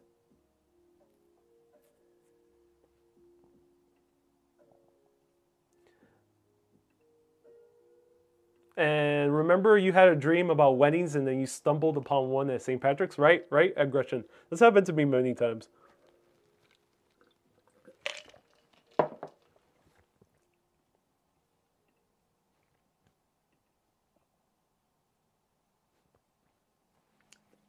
Do you want to know who someone I dreamt?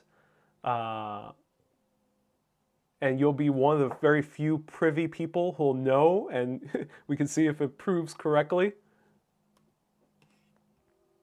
I've been dreaming of someone I've been like flirting with, and I don't know, it feels like someone I would date.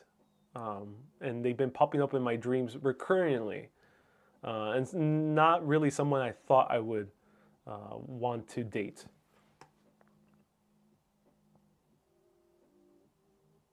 Surely you say I have no accent. Yeah, some people might not say I have an accent, but some people do recognize my accent. I've noticed some people are able to know that Spanish is my first language. Ronald said something. Ronald says, I dreamt of someone and fell in love with her when we met. Oh, yeah, Ronald, that's so cool, man. Oh, that's so awesome. Okay, so I've been having a similar dream. I'm not sure. The second part hasn't happened to me yet.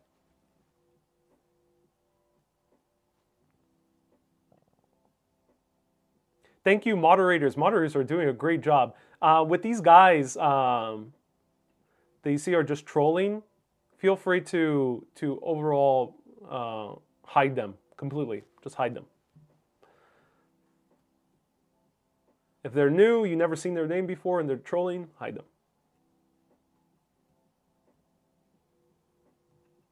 I dreamt I won $16 million. I'm still waiting for that to come true, says a waitress. You know, I think if you dream it, you're closer to become a reality. I think dreams are an indicator of something that could be closer to reality.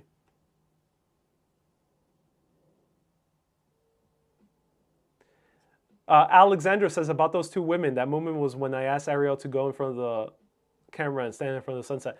It was a little bit after. It was in Greenpoint, so the next stop in that video.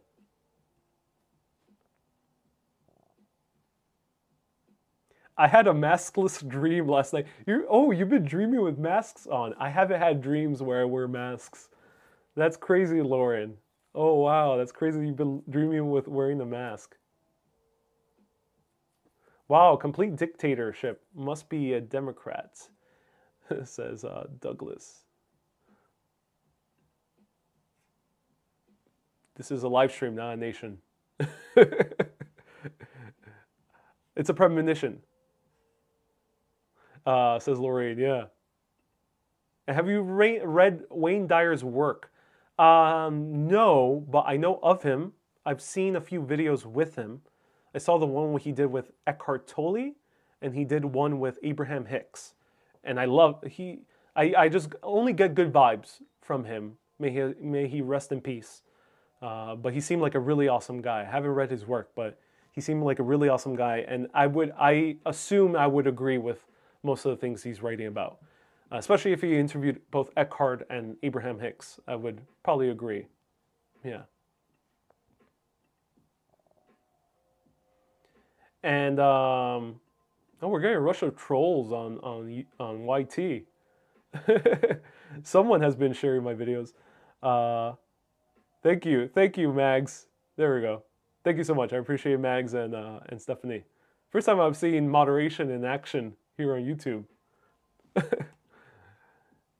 Maybe 2 times a month. So anyone who's curious, if you want to see an extended philosophical chat, it's going to happen next week only for supporters, patrons, and members. So feel free to support on any of the platforms, and you'll have access to the Urbanist Insiders Club, where you'll have a little bit more of my attention, and we can have a deeper chat.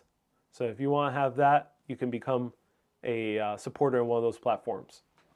Otherwise, first Friday of every month, these are available to you for free, for everyone, if you enjoyed them.